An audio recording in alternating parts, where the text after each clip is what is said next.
The radio crackled with static as I pressed the emergency button for the 7th time, my hands shaking so violently I could barely hold the device, while behind me the thing that used to be Ranger Stevens continued making those wet, gurgling sounds. My name is David, and I've been working as a park ranger for the United States Forest Service for 8 years now. What happened to me 3 weeks ago in the Black Ridge National Forest has left me questioning everything I thought I knew about my job, about the wilderness, and about what people are capable of when they think no one is watching. It started on a Tuesday morning in late September when my supervisor, Ms. Rodriguez, called me into her office at the ranger station. The autumn air was crisp and carried the scent of dying leaves through the open windows. I could hear the distant sound of chainsaws where the maintenance crew was clearing fallen branches from the main trail after last week's storm. "David, I need you to take over the Northwest Sector Patrol," she said, without looking up from the stack of incident reports on her desk. "Ranger Stevens called in sick this morning, and we've got a group of college kids who went missing somewhere near Pine Ridge yesterday evening." I nodded, though something felt off about her tone. Stevens never got sick. In the 5 years I'd known him, the man had worked through flu, food poisoning, and even a broken wrist. He was the kind of ranger who lived for the job, spending more time in the forest than at his apartment in town. "Did he say what was wrong?" I asked. Rodriguez finally looked up, and I noticed dark circles under her eyes. "Just said he needed a few days. Look, David, I need you to focus on finding these kids. Their names are Kevin Morrison, Jennifer Walsh, and Marcus Chen, all 20 years old, students at the State University. They had permits for a 3-day camping trip, but they never checked in at the overnight shelter like they were supposed to." She handed me a manila folder containing their permit applications and photos. 3 young faces smiled back at me from their driver's license copies. Kevin had blonde hair and a crooked grin that reminded me of my younger brother. Jennifer wore glasses and had her dark hair pulled back in a ponytail. Marcus looked serious, almost scholarly, with intense brown eyes. "Their families are worried sick," Rodriguez continued. "The forecast shows a storm system moving in tonight that could drop temperatures into the 20s if they're lost out there without proper gear." She didn't need to finish the sentence. I'd seen what exposure could do to people. The forest was beautiful, but it was also unforgiving to those who underestimated its dangers. I spent the next hour studying topographical maps of the Northwest sector, marking potential camping spots and water sources where the students might have set up camp. Pine Ridge was a popular hiking destination, but it was also easy to get turned around once you left the main trail. The area was riddled with game paths that looked like established routes but actually led deeper into the wilderness. The radio on my desk buzzed with chatter from other rangers checking in from their assigned sectors. Everything seemed normal, routine. I had no way of knowing that by nightfall I would discover something in those woods that would change everything. As I loaded my pack with emergency supplies and headed toward my truck, I caught sight of Stevens' vehicle still parked in the lot. The windows were fogged with condensation, and I could see a figure sitting motionless in the driver's seat. I walked over and tapped on the glass. Stevens rolled down the window, and I immediately stepped back. His face was pale and drawn, with deep shadows under his eyes. But what really disturbed me was his expression, a mixture of fear and something else I couldn't identify. Shame, maybe. Or guilt. "You okay, man?" I asked. "Rodriguez said you called in sick." He stared at me for a long moment before speaking. "Don't go to Pine Ridge, David. Tell Rodriguez you couldn't find them. Tell her anything, but don't go up there." "What are you talking about?" "There are 3 kids missing." Stevens gripped the steering wheel so tightly his knuckles turned white. "Some things are better left alone. Some people, they don't want to be found." Before I could ask what he meant, he started his engine and drove away, leaving me standing in the parking lot with a growing sense of unease. The drive to Pine Ridge took 45 minutes on winding mountain roads that grew progressively narrower as they climbed into the hills. I'd made this trip dozens of times before, but today something felt different. The usual sounds of the forest, bird calls, rustling leaves, the distant chatter of squirrels, were noticeably absent. Even with my windows down, the silence was almost oppressive. I parked at the Pine Ridge trailhead and checked my equipment one final time. GPS unit, emergency radio, first aid kit, rope, flares, and enough food and water for 2 days. The missing student's car, a beat-up Honda Civic, sat in the far corner of the small parking area. I walked over and peered through the windows. Fast food wrappers and empty energy drink cans littered the seats, along with a university textbook and someone's sweatshirt.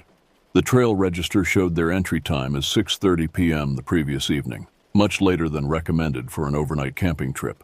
Most experienced hikers preferred to set up camp well before dark, but college students often thought they were invincible. I signed in and started up the main trail, my boots crunching on the layer of fallen leaves that carpeted the forest floor.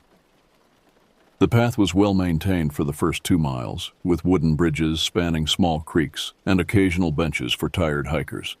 But as I climbed higher, the trail became rougher and less defined. About 3 miles in, I found their first mistake. A piece of bright orange fabric hung from a thorn bush just off the main path, caught where someone had pushed through the undergrowth.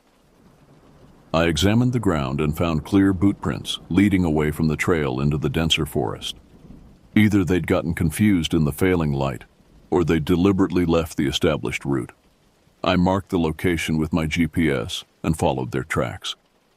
The terrain here was challenging, with fallen logs and steep rocky slopes that would have been difficult to navigate even in daylight.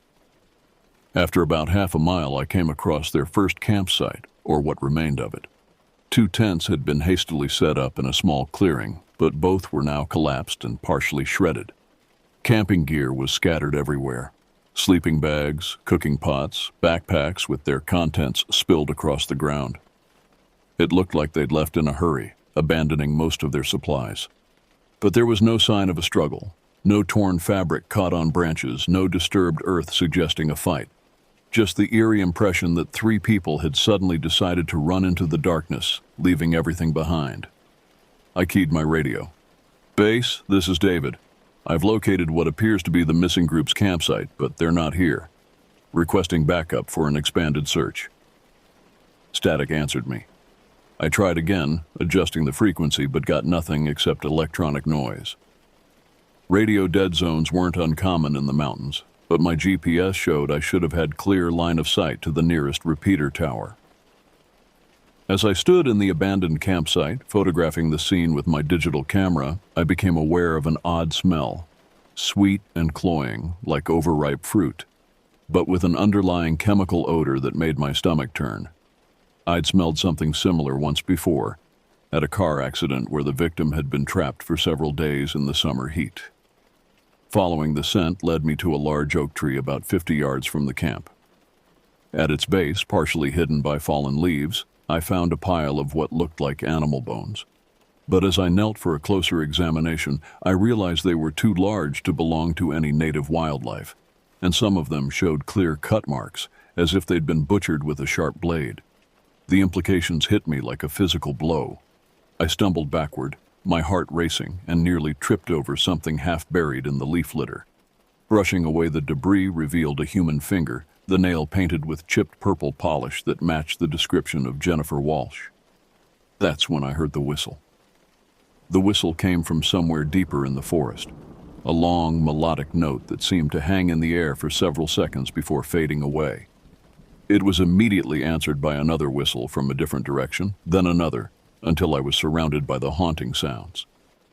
I drew my service weapon, a Glock 22 that I'd only ever fired at the practice range, and my hands trembled as I gripped it.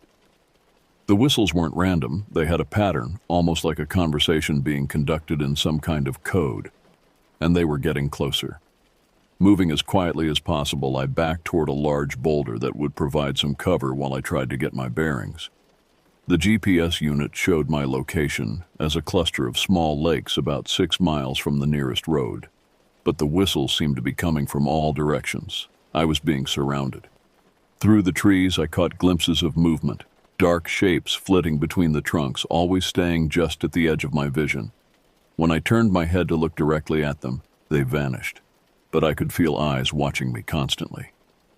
The smart thing would have been to retreat, to get back to my truck and call for proper backup. But the thought of those 3 students kept me moving forward. if there was even a chance they were still alive. I followed what appeared to be a game trail winding down toward the largest of the lakes. The vegetation grew thicker here, and the canopy overhead blocked out most of the afternoon sunlight. Spanish moss hung from the branches like funeral shrouds, and the air grew noticeably cooler. That's when I saw the first structure. Hidden among a grove of pine trees was a small cabin, so weathered and overgrown with vegetation that it was almost invisible until you were right on top of it. No windows, just a heavy wooden door secured with a new-looking padlock. The roof was covered with moss and small saplings, but the foundation looked solid. I circled the building, looking for another way in, and found a ventilation grate near the ground level. The metal was rusted and loose, and when I pried it open, a wave of that same sickly sweet smell poured out. I could hear something moving inside, a shuffling sound like someone dragging their feet across a wooden floor. "Hello?" I called through the opening. "This is Park Ranger David Morrison. If someone's in there, I'm here to help." The shuffling stopped.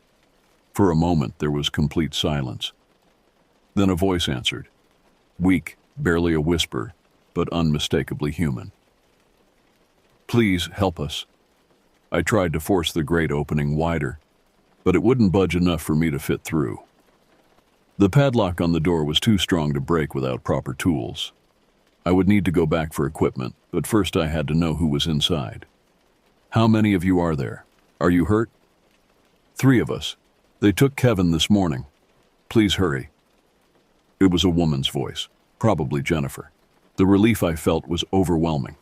They were alive. But before I could respond, I heard footsteps approaching through the forest.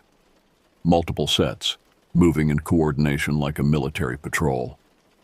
I pressed myself against the side of the cabin and peered around the corner. 5 figures emerged from the tree line, dressed in woodland camouflage and carrying what looked like hunting rifles.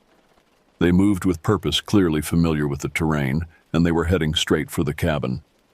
The man in the lead was tall and heavily built, with a gray beard and cold blue eyes that seemed to take in everything around him. He carried a large duffel bag over one shoulder and wore a necklace made of what looked like small bones. "Check the perimeter," he ordered in a gravelly voice. "Make sure our guest didn't bring any friends." 2 of the men split off and began searching the area around the cabin. I held my breath and tried to make myself as small as possible, but I knew it was only a matter of time before they found me. That's when my radio suddenly crackled to life. "David, this is base. What's your status? Over." Rodriguez's voice seemed impossibly loud in the silent forest. The searchers froze, their heads turning toward my hiding spot like hunting dogs picking up a scent. "Found him," one of them called out, raising his rifle. The rifle barrel pointed directly at my chest as I slowly raised my hands, my own weapon still holstered. The man holding it was younger than the others, maybe mid-20s, with the kind of lean, wiry build that came from living rough. His eyes held a wild intensity that made my skin crawl.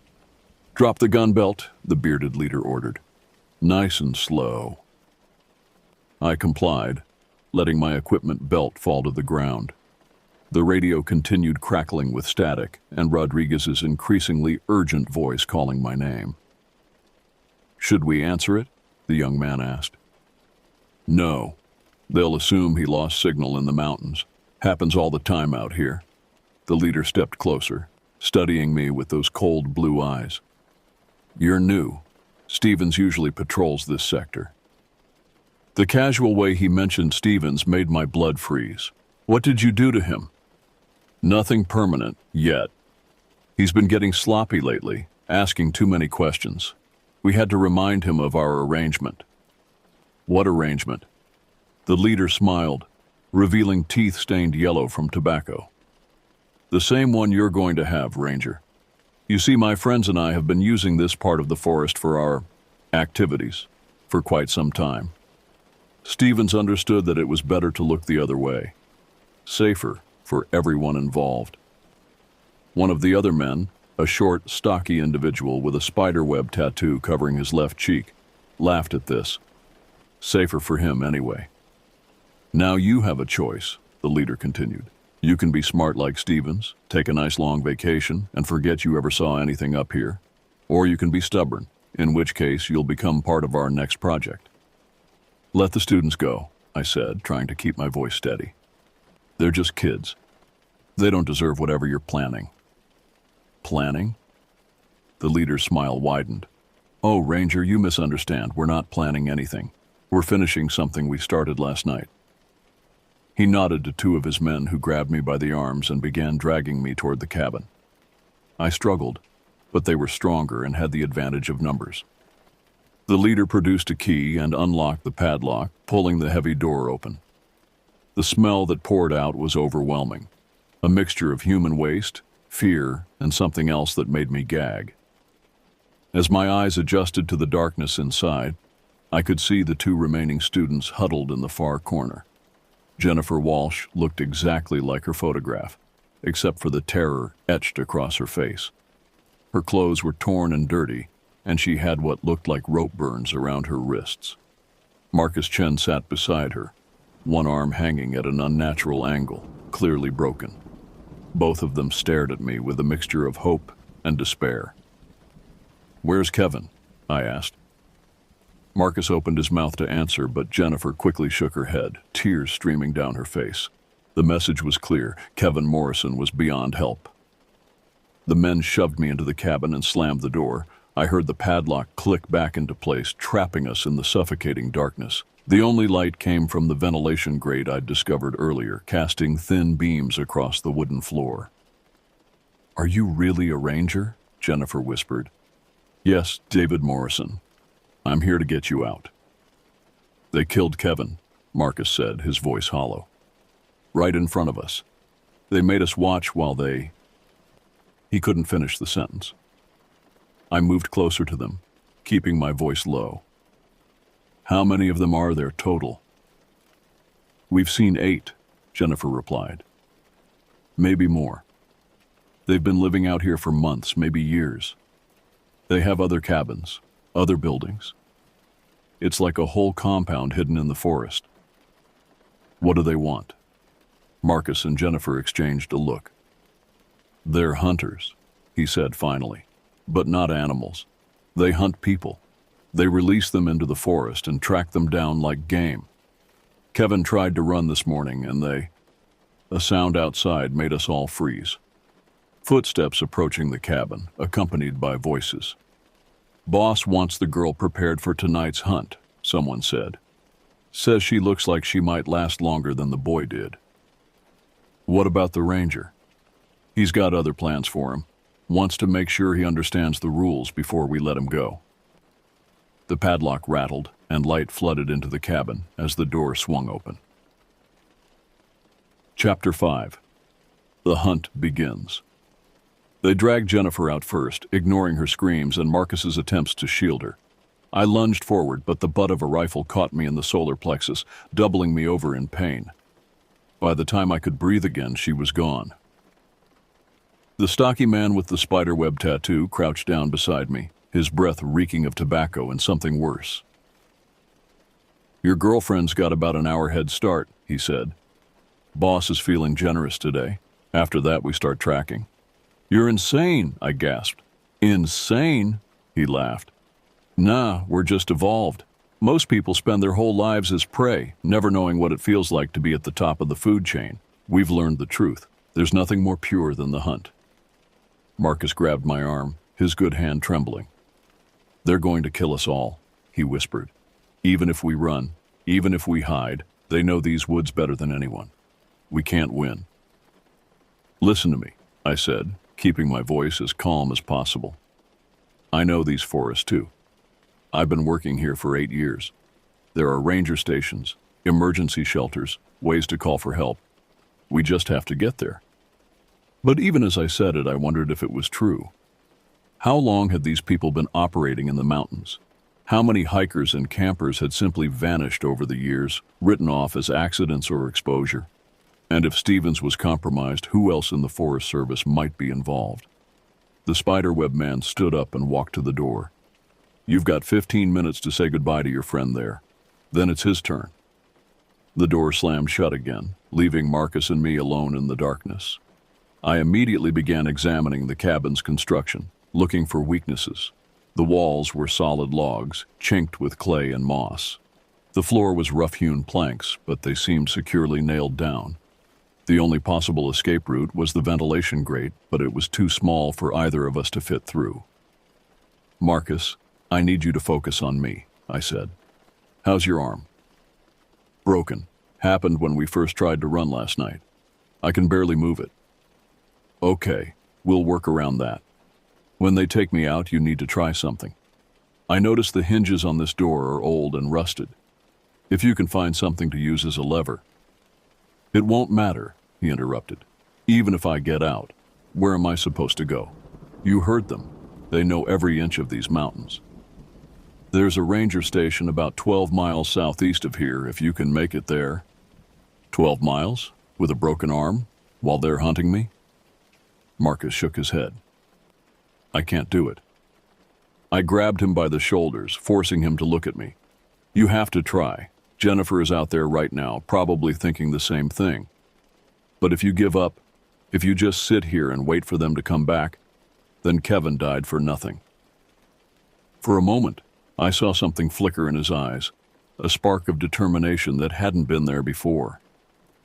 Then footsteps approached the cabin again, and the spark dimmed. The door opened, and the bearded leader stepped inside. Up close, I could see that his necklace was indeed made of bones, small ones, probably from fingers. Human fingers. "Time to go, Ranger," he said. "We need to have a conversation about your future employment opportunities." Two of his men hauled me to my feet and marched me outside. The sun was setting, casting long shadows through the forest. In the distance, I could hear dogs barking, hunting dogs, probably already on Jennifer's trail. They led me to a larger building deeper in their compound, this one clearly more permanent than the cabin. It had a stone foundation and a metal roof, with several windows covered by heavy curtains. Smoke drifted from a brick chimney, and I could see the glow of firelight through gaps in the curtains. Inside, the building was divided into several rooms. The main area contained rough furniture, a wooden table, several chairs, and shelves lined with supplies. Mounted on the walls were dozens of photographs, and my stomach lurched as I realized what they depicted. They were trophy photos. Men and women in various states of terror and injury, clearly taken during previous hunts. Some showed the victims running through the forest, others showed them cornered or captured, and some showed things I tried not to look at too closely. "Impressive collection, isn't it?" the leader said, following my gaze. 15 years of dedicated hunting. Each one a unique challenge, a different kind of prey. He walked over to a cabinet and pulled out a bottle of whiskey, pouring 2 glasses. "Drink?" I didn't respond. He shrugged and downed both glasses himself. "Your partner Stevens was much more cooperative when we first met," he continued. "Of course, he didn't have much choice after he stumbled across one of our hunts, but he's been a valuable asset, warning us when search parties get too close, misdirecting investigations, ensuring that our activities remain private." "How many people have you killed?" "Killed?" He seemed genuinely puzzled by the question. "Ranger, you're missing the point. We don't just kill them. Any idiot with a gun can kill someone. We give them a chance. We test them. We see what they're really made of when everything else is stripped away. And if they pass your test?" His smile was the most terrifying thing I'd ever seen. "Nobody's passed yet." The leader set down his empty glass and walked over to a large map mounted on the wall. Red pins dotted the surface, marking locations throughout the forest. Some clusters were denser than others, and I realized I was looking at a hunting guide, marking the best spots for their twisted game. "The rules are simple," he said, tracing a finger along the map. "You get a 30-minute head start. We provide you with a knife and a small flashlight, sporting chance and all that. After 30 minutes, we release the dogs and begin tracking. What if I refuse to run? Then we skip straight to the finale, but that's not nearly as interesting for anyone involved." He turned back to me, his cold eyes gleaming in the firelight. "Besides, I have a feeling you're not the type to give up easily. Stevens told us about your military background, Marine Corps, 2 tours in Afghanistan. You should provide excellent sport. I tried not to show any reaction, but inside I was calculating. If Stevens had given them information about me, what else did they know? My home address? My family? The thought of these monsters anywhere near my sister and her kids made me physically sick. Of course, there are rules, the leader continued. Cross the Forest Service road to the east and you're disqualified. Same goes for the county line to the north. We have watchers posted at all the boundaries, so don't think you can just walk out of here. What about the ranger station? He laughed. 12 miles through some of the roughest terrain in the state? With broken ribs from your friend's earlier enthusiasm and us tracking you every step of the way? He shook his head. But you're welcome to try. In fact, I hope you do. It's been too long since we had a real challenge. One of his men entered the room and whispered something in his ear. The leader's smile widened. Excellent news. Your little girlfriend made it almost 4 miles before the dogs cornered her. She's putting up quite a fight from what I hear. Should be interesting to see how long she lasts. The rage that flooded through me was almost overwhelming. I lunged toward him, but the other men in the room were ready. They grabbed my arms and held me back while the leader pulled out a knife, a wicked-looking hunting blade with a serrated edge. Now, he said, testing the edge with his thumb. Save that energy for the hunt. You're going to need it. He nodded to his men, and they began dragging me toward a back room. As we passed through a doorway, I caught sight of something that made my heart stop. Stevens was there. He was tied to a chair in the center of the room, his face a mass of bruises and cuts. But he was alive, and when he saw me, his eyes went wide with what looked like relief. David, he croaked through split lips. I'm sorry. I tried to warn you, but they made me. Shut up, one of the guards snapped, striking Stevens across the face with the back of his hand. The leader walked over to Stevens, still holding the knife. Your colleague here has been most helpful over the years, but I'm afraid his usefulness is coming to an end. He's developed something of a conscience lately, threatening to go to the authorities, talking about retirement. Very disappointing. He pressed the knife against Stevens's throat, just enough to draw a thin line of blood. But before we conclude our business relationship, he's going to help us with one final hunt. Your hunt. What do you mean? I asked, though I already suspected the answer. Stevens knows your patrol routes, your habits, your emergency procedures. He knows how you think, how you react under pressure. Having him advise us will make this so much more personal. Stevens looked at me with tears streaming down his battered face. I never wanted any of this, he whispered. It started small, just looking the other way when they moved supplies through the forest. Then they showed me the photographs, told me what would happen if I talked. I thought if I cooperated, maybe I could protect people, steer them away from the dangerous areas. How many? I asked. Over the years? 23 that I know of. Maybe more. The number hit me like a physical blow. 23 people who had come to these mountains seeking adventure or solitude, only to become prey for these monsters. 23 families who had never learned what really happened to their loved ones. Time to get started, the leader announced.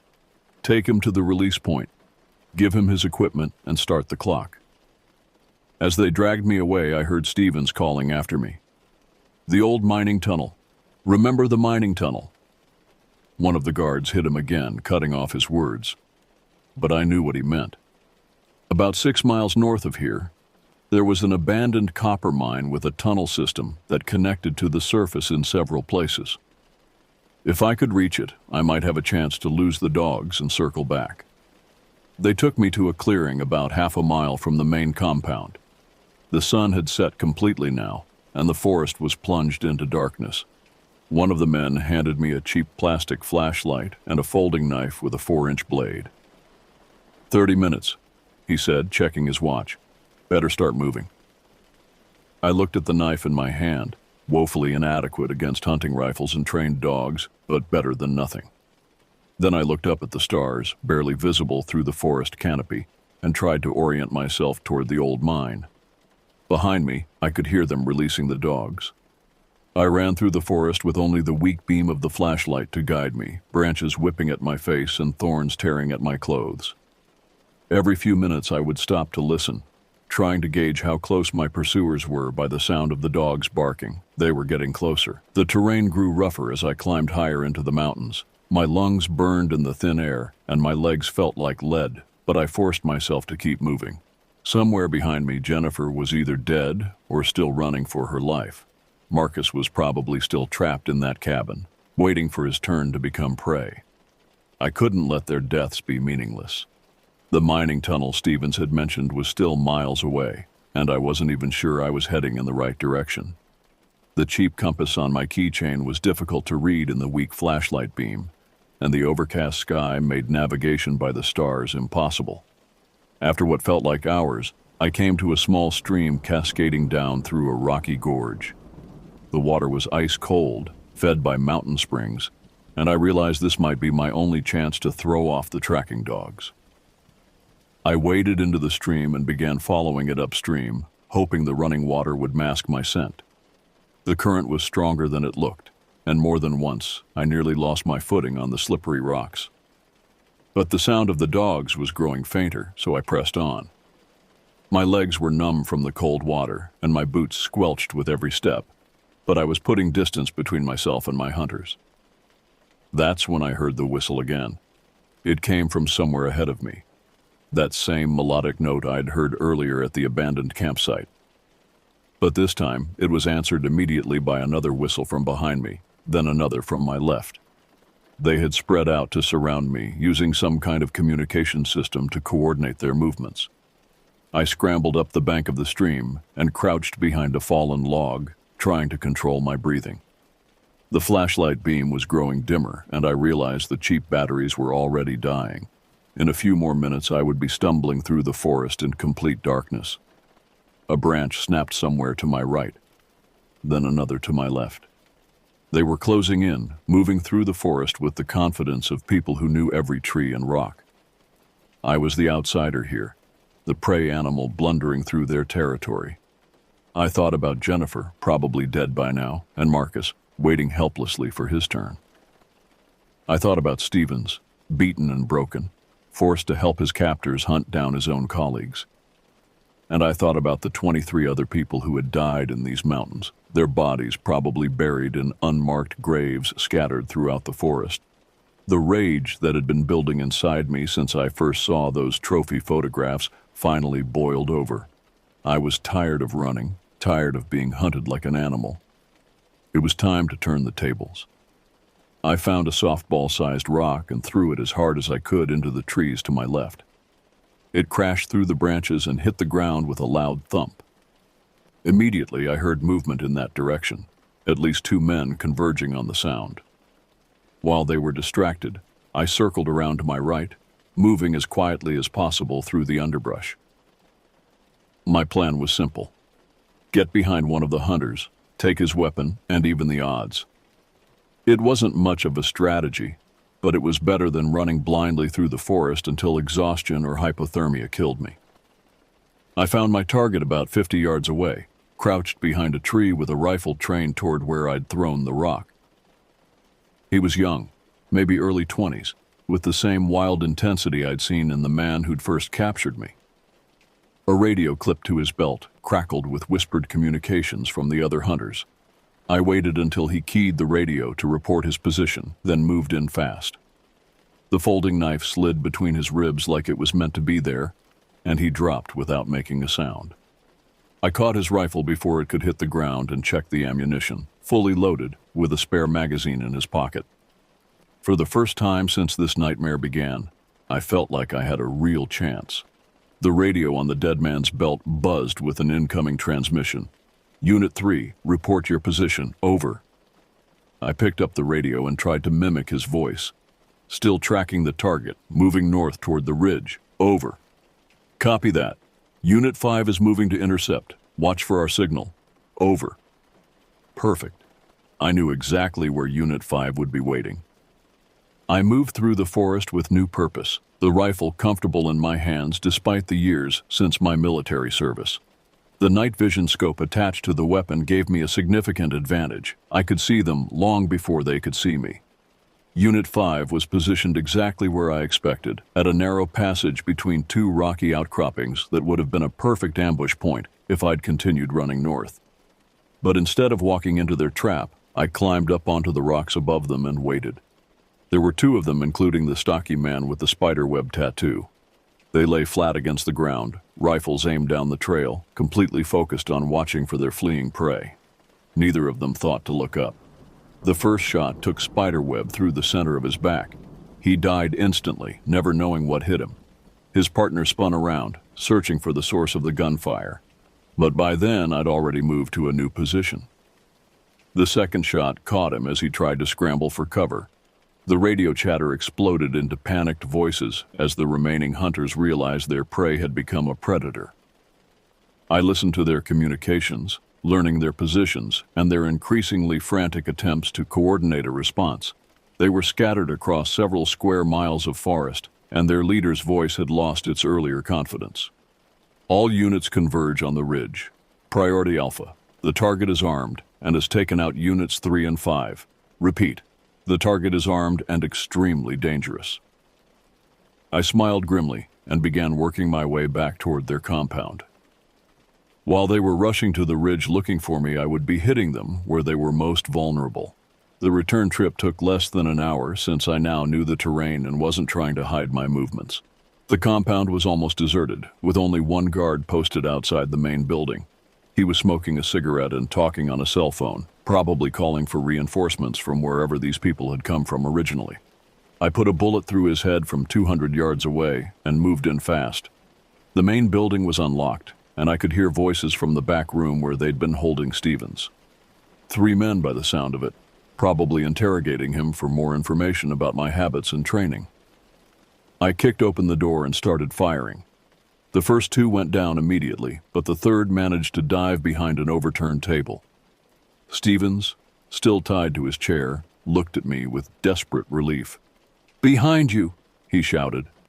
I spun around just as the bearded leader emerged from another room, holding Jennifer Walsh in front of him like a human shield.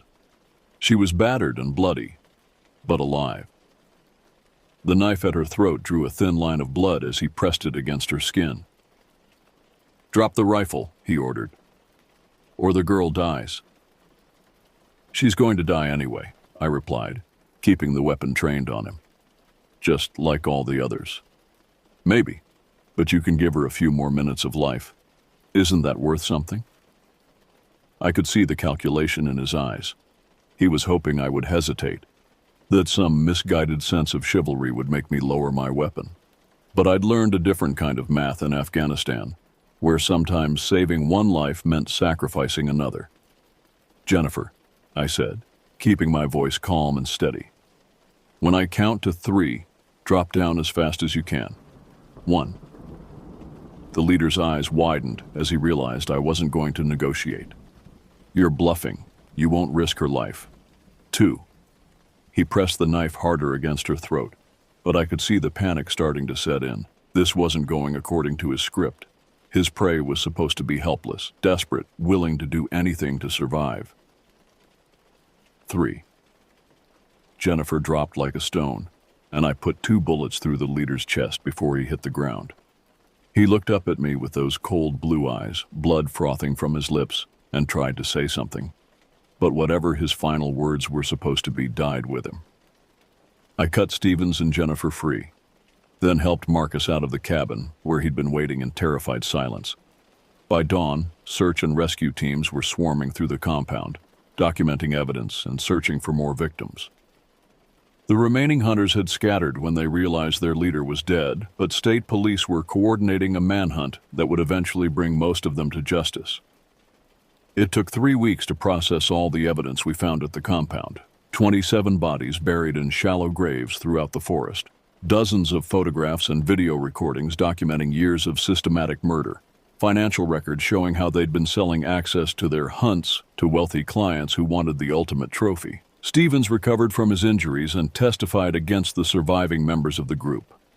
His cooperation, combined with the evidence we'd gathered, resulted in multiple life sentences for those we captured. But I know there are others still out there.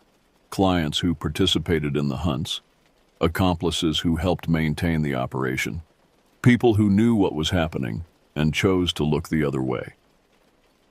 I still work as a park ranger, but everything is different now.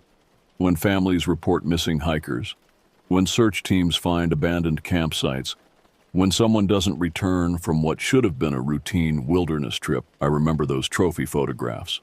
I remember the whistle signals echoing through the forest. And I remember that sometimes the most dangerous predators in the wilderness walk on two legs. The forest is still beautiful, still peaceful in the early morning light when the mist rises from the valleys and the songbirds begin their daily chorus. But I know now that beauty can hide terrible secrets, and that the thin line between civilization and savagery is sometimes measured in miles of wilderness and the choices people make when they think no one is watching. I've made my choice. I'll keep watching. And if I ever hear those whistles again, I'll be ready. Because some things should never be allowed to hunt again.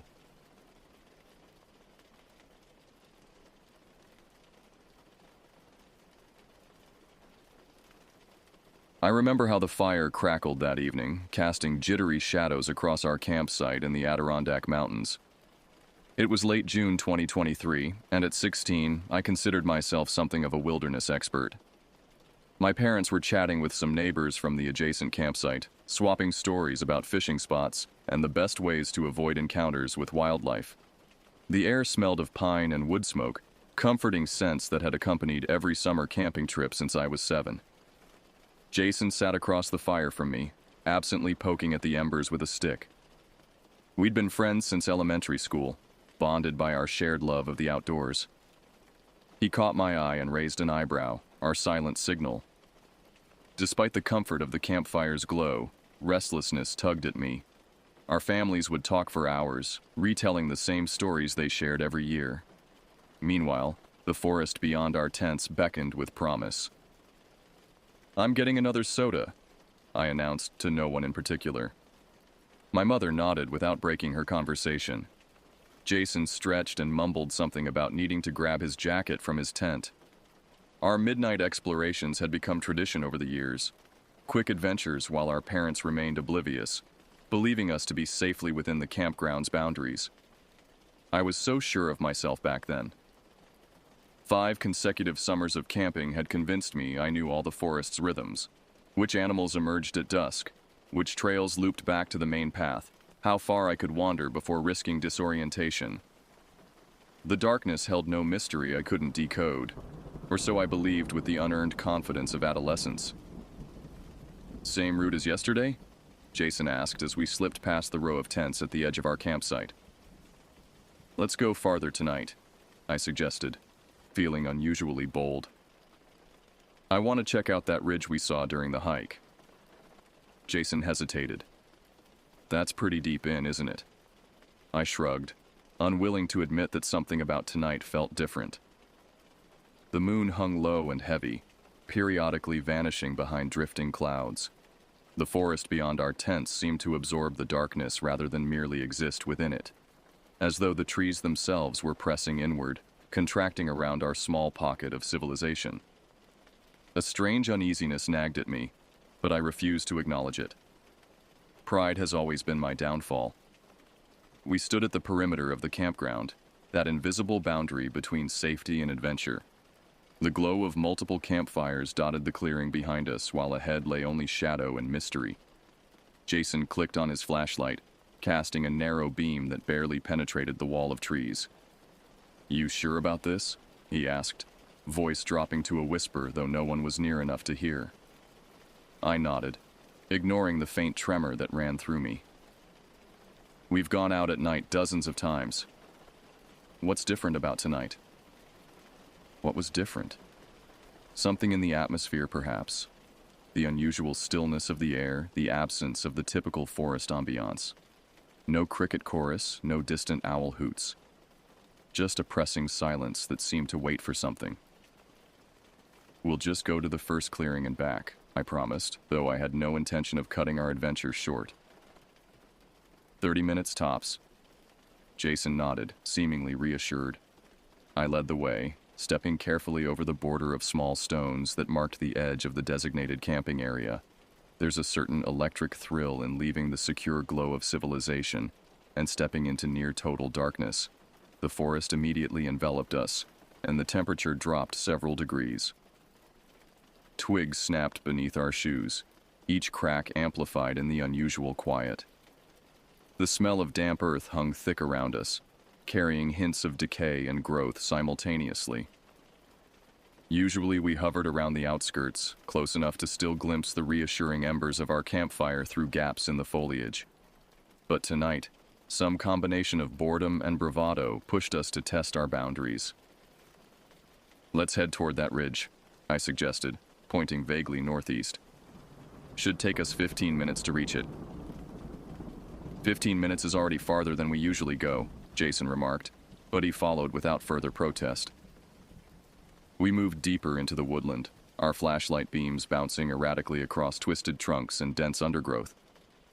The familiar trails gradually gave way to less trodden paths. With each step, the campground's ambient sounds, distant laughter, muted conversations, the occasional bark of someone's dog, faded into nothingness. "We should mark our trail," Jason suggested after several minutes of silent walking. "Break some branches or something." I laughed, the sound unnaturally loud in the stillness. "What are we? Children in a fairy tale? We know these woods." The confidence in my voice didn't quite match the growing uneasiness in my gut. Something felt wrong, not just different but fundamentally wrong, about the forest tonight. Yet pride prevented me from admitting it, even to myself. The farther we ventured, the more oppressive the quiet became. You'd expect a forest at night to buzz with life, the rustle of nocturnal creatures, the symphony of insects, the whisper of leaves stirred by the gentlest breeze. But this silence had weight and presence. It filled my head and pressed against my eardrums, making every tiny sound, the crunch of damp leaves, the crack of a twig, the whisper of fabric as Jason shifted beside me, seem intrusive and jarring. We exchanged nervous grins that did nothing to mask the tension building between us. Both of us found ourselves scanning the spaces between trees, eyes straining to make sense of the shifting shadows. After 20 minutes of walking, I realized we had penetrated much deeper into the forest than ever before. The terrain had changed subtly. More rocks underfoot, thicker underbrush, trees growing closer together. I glanced back, hoping to catch some reassuring glimpse of our campsite, some distant flicker of firelight. There was nothing but blackness stretching in all directions. "Hey," Jason whispered, his voice tight. "Do you know which way is back?" "Of course," I lied, pointing with false confidence. "We've been walking pretty much in a straight line. Camp is that way." Jason didn't look convinced, but he nodded anyway. Neither of us wanted to admit we might have made a mistake. That's when I first heard it. What sounded like a voice, so faint I almost convinced myself it was imagination. Like someone whispering a secret directly behind me. The words indistinct, but the cadence unmistakably human. My body tensed instantly. Jason must have noticed my reaction because he snapped his flashlight beam toward me. "What's wrong?" "Did you hear that?" I asked, my voice barely audible. "Hear what?" I shook my head, unwilling to articulate what I'd heard. "Nothing. Probably just the wind." Jason swept his flashlight in a wide arc, the bright beam tearing through the darkness around us. We both spun slowly, scanning the surrounding forest for anything. But there were only trees, twisted, knotted trunks rising from the forest floor like ancient sentries. Fallen branches, dense patches of ferns. No figures, no faces. I told myself I was overreacting. It must have been a trick of the wind rustling through dry leaves. Except there was no wind that night. The air remained thick and still, unusually heavy for a summer evening. We hovered there in uneasy silence, our ragged breathing embarrassingly loud. Finally, we turned our flashlights off again, stubborn pride reasserting itself. This was supposed to be our tradition, our adventure. If we gave up every time the woods spooked us, we wouldn't be half as tough as we pretended to be. Still, we picked up our pace, silently agreeing we'd gone far enough for one night. I tried to laugh it off, calling myself a baby, but the joke fell flat. Jason didn't respond, just kept glancing behind us as though expecting something to lunge from the shadows at any moment. Another whisper drifted through the darkness. This time it was clearer. Something almost like syllables forming words. No discernible meaning, just raw sound like a half-formed sentence cut short. My pulse throbbed in my ears, drowning out everything except that faint, persistent murmuring. We froze simultaneously, not daring to move. Fear warred with curiosity in my mind. Part of me wanted to bolt back toward what I hoped was the direction of camp. Another part, the stubborn, prideful part, refused to show fear, especially in front of Jason. "Someone else from the campground?" Jason suggested, his voice cracking slightly. I shook my head. Nobody comes out this far. For the first time, I realized with stark clarity that if we'd misjudged where we were, we could be genuinely lost. There's a particular panic that rises when you don't know if safety is just beyond the next tree or miles away across unfamiliar terrain. It starts as a tightness in your chest and spreads outward, making your fingertips tingle and your throat constrict. I nudged Jason with my elbow. Without a word, we turned back the way we believed we had come. We wanted desperately to believe we were still in familiar territory, but everything looked different in the dark.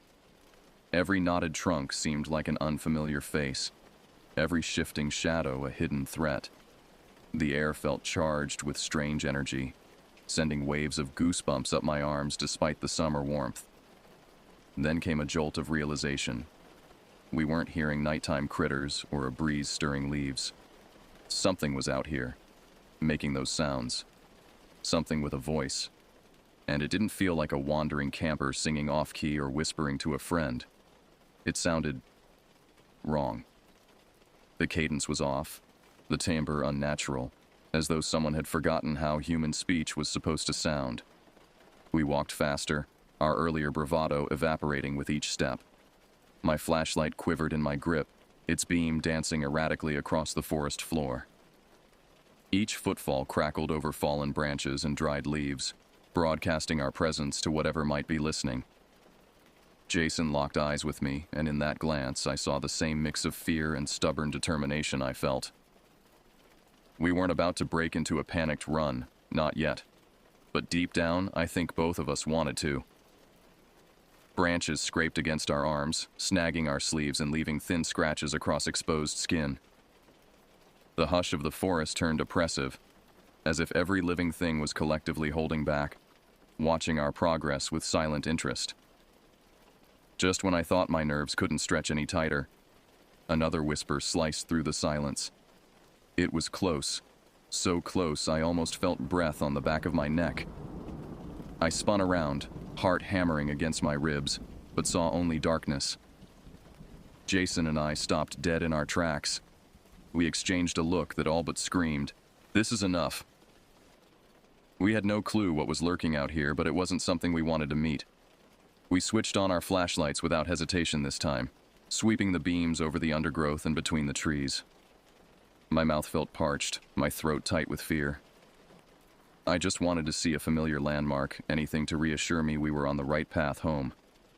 But the light revealed only more trees, more endless darkness stretching in all directions.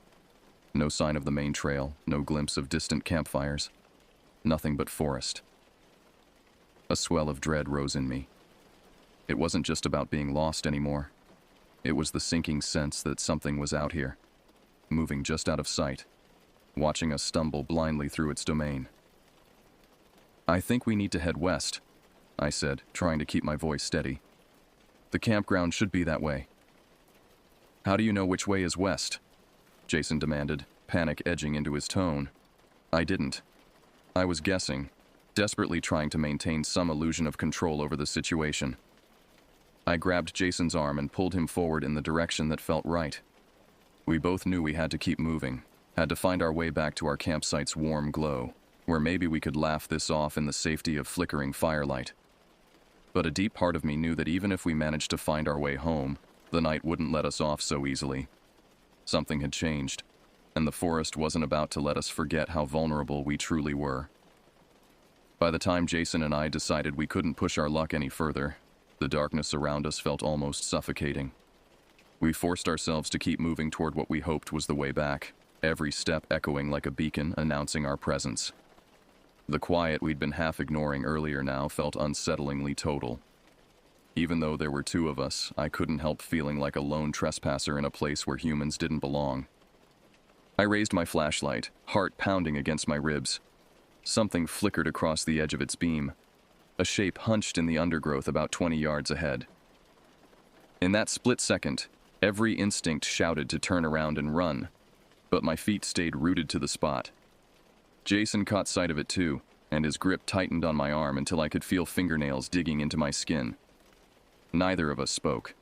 We just stared as the figure crawled, almost slithered through a patch of dead leaves. Ragged clothes clung to the form, dark tattered cloth streaked with mud and what might have been blood.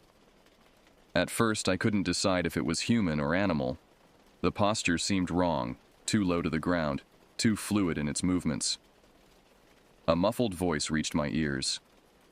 Words tumbled out, though they were strange and half-formed, almost as if the speaker had forgotten how language was supposed to work.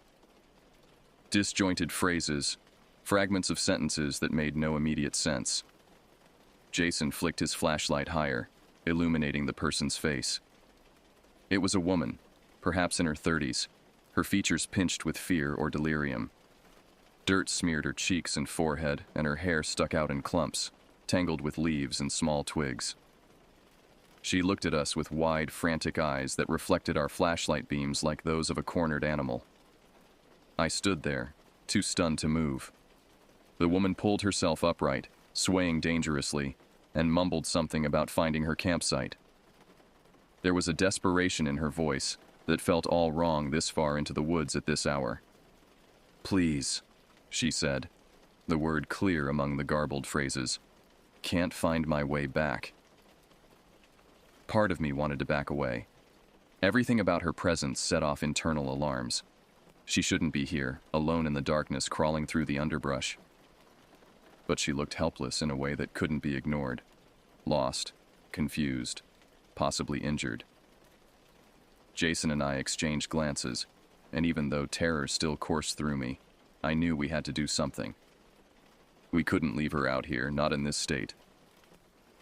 "We're heading back to the campground," I said, my voice steadier than I expected. "You can come with us." "Your campsite?" "Which one?" Jason asked. "Site 47, she mumbled. "By the lake path." I knew that area. It was on the opposite side of the campground from our site, near where the more serious partiers tended to gather. We offered to guide her back, and she mumbled what might have been a yes. Without warning, she lurched forward, wobbling like she might collapse at any second. I stepped in to keep her from tumbling into a thorny bush, and Jason moved to her other side. That close, I noticed an odd chemical smell on her breath. Alcohol, certainly, but something else too. Sharper, more medicinal. Her eyes darted around as if searching for something lurking in the shadows. I found myself following her gaze, half expecting to see shapes moving between the trees. "What's your name?" I asked, trying to establish some normalcy. "Vera," she said after a long pause, as if she'd had to search her memory for the answer. "I'm Jason, and this is..." Jason began. "We need to go," Vera interrupted, suddenly urgent. "They're still out here." A chill ran through me. "Who's still out here?" She didn't answer, just pulled at my arm with surprising strength. We set off in a slow, awkward shuffle, each of us supporting Vera by an elbow. The journey back felt endless. Every few steps she would stumble or change direction abruptly, forcing us to adjust our grip to keep her upright. Every so often she'd mutter disjointed phrases, a name I didn't recognize, a random number, a broken sentence that trailed off into nothing. Once she stopped altogether, her body going rigid as she scanned the dark spaces between the trees as if convinced somebody else was out there. I found myself scanning too, imagining shapes slipping between trunks just out of sight. Twigs snapped beneath our feet, but I still half suspected we weren't the only ones moving through the forest that night. Someone's following us, Vera whispered, her voice suddenly clear. Been following me all night. There's nobody out here but us, Jason said, though he didn't sound convinced. Vera let out a gasp at one point, jerking backwards so violently that I nearly lost my grip on her arm. For a moment, I feared she'd bolt back into the darkness, vanishing among the trees before we could stop her. Jason and I tightened our hold, urging her to keep moving. It's okay, I said, not believing my own words. We're almost back. The forest pressed in on us, a maze of silhouetted branches and wet leaves that crushed underfoot. Despite our flashlights, the trail was hard to follow, if we were even on a trail at all. I found myself squinting ahead, searching for even the faintest glow from the campgrounds. Vera's weight grew heavier against me as she seemed to lose what little coordination she had left. Her mumbling became more frequent, more urgent, punctuated by sharp intakes of breath whenever a sound emerged from the darkness around us. Eventually, after what felt like hours but was probably only 40 minutes, the tree line began to thin. Through gaps in the foliage, I caught glimpses of a dull orange flicker, a campfire in the distance. Relief surged through me, but it was laced with lingering unease, like stepping into a safe zone while still expecting trouble to pounce from behind. Almost there, Jason said, his voice tight with exhaustion and residual fear. Vera nodded weakly, her steps becoming marginally more coordinated as we approached civilization. The whispers that had haunted us deeper in the forest seemed to recede, replaced by distant human voices and the occasional burst of laughter from the campground ahead. When we finally staggered out of the woods, we found ourselves near campsite 47, just as Vera had indicated. A group of 4 people sat around a smoldering fire pit, beer cans glinting in the dying light. They glanced our way with expressions as disoriented as Vera herself appeared. One of them, a heavy-set man with a patchy beard, recognized her and came stumbling forward. "Where'd you wander off to?" he slurred, grabbing her arm roughly. "Been gone for fucking ever." They seemed clueless about how long she'd been missing or how far into the woods she'd gone. My friend and I could barely wrap our heads around their nonchalance, considering how close she'd come to being lost for good. "She was pretty far out," I said, unable to keep the edge from my voice. "Crawling around in the dirt." The man shrugged.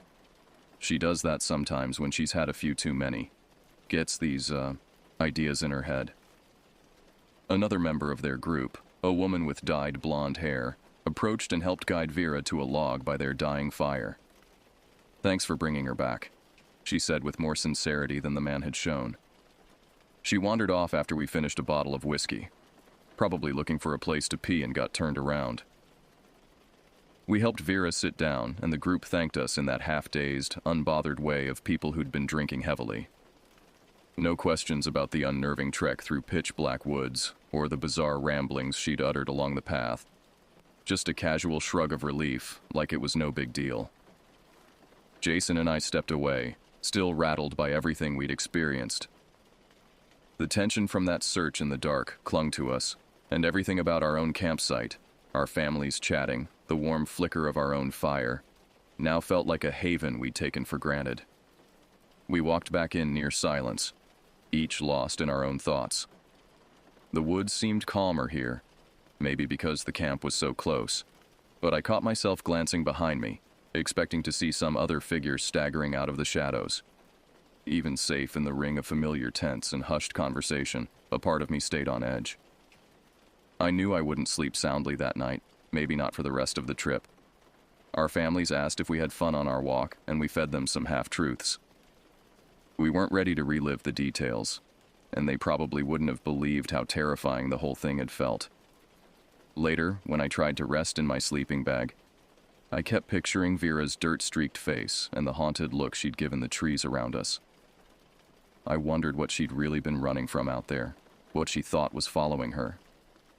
Had it been purely alcohol-induced paranoia, or had she sensed something in those woods that we'd only glimpsed the edges of? In some dark corner of my imagination, I swore there were whispers still drifting through the night air, calling out in the silent forest, waiting for the next pair of unsuspecting kids, brave or foolish enough to venture too far off the beaten path. 3 years have passed since that night, but I've never gone camping again. Jason and I don't talk about what happened, though sometimes I catch him looking over his shoulder when we walk through the park at dusk. Some experiences change you permanently, rewiring your instincts and perceptions. I've tried to convince myself that Vera was just an intoxicated woman who wandered too far from her campsite. That the whispers were just the wind or my imagination working overtime. That the feeling of being watched was nothing more than ordinary fear amplified by darkness and unfamiliar surroundings. But on quiet nights when I'm alone, I can still hear those whispers, not quite human, not quite animal, calling from somewhere deep in the recesses of my memory. And I know, with absolute certainty, that something was out there in the forest that night. Something that remains nameless. Something that waits.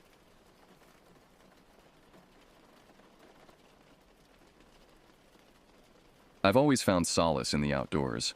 From the time I was a teenager in the mid-1990s, something about the crisp air and the isolation from urban chaos drew me in like a magnet.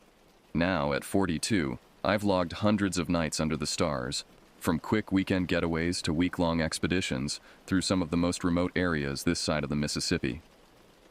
My grandfather taught me the basics when I was 12, how to build a fire in the rain, spot animal tracks, and navigate without technology. Those skills became second nature, and the woods became my sanctuary. That changed 3 years ago. What I'm about to share isn't easy. I've replayed these events countless times, scrutinizing each detail, wondering if I missed something crucial. The rational part of my brain continues to search for logical explanations, but the primal part, the part that recognizes danger before we consciously process it, remains unconvinced. My wife Julia doesn't like to discuss what happened. She's a practical woman, a high school science teacher with an analytical mind. Yet even she can't explain everything we experienced. We've been married 15 years, and I've never seen her truly frightened until that first trip. Our anniversary fell on a long weekend in October 2022. We decided to celebrate at Black Ridge State Forest, a sprawling wilderness area about 3 hours from our home in Vermont. It wasn't our first choice. We'd originally planned to visit my brother in Colorado, but budget constraints and Julia's school schedule forced us to stay closer to home. The forecast predicted mild temperatures and partly cloudy skies. Perfect camping weather. I'd packed extra layers, knowing how quickly autumn temperatures can drop after sunset, especially in higher elevations. We arrived at the ranger station around noon on Friday, signed the visitor log, and obtained our backcountry permit. "Planning to stay near Aspen Creek?" the ranger asked, circling an area on our map. "Actually, we were hoping to reach Jack Pine Ridge," I replied. "I've heard it's less crowded." The ranger's expression shifted almost imperceptibly. He cleared his throat. "It's beautiful up there, but the access road got washed out in last month's storms. You'd need to hike in about 4 miles from the nearest parking area." Julia gave me a questioning look. We'd planned a relaxing weekend, not a strenuous trek with full packs. "What about the northern section?" I asked, pointing to another area on the map. "Old Growth Loop?" "That could work. It's quieter than Aspen Creek and the road's in decent shape. Just keep an eye on the weather. Sometimes storms roll in fast this time of year." We thanked him and headed out, following his directions along a narrow gravel road that wound through increasingly dense forest.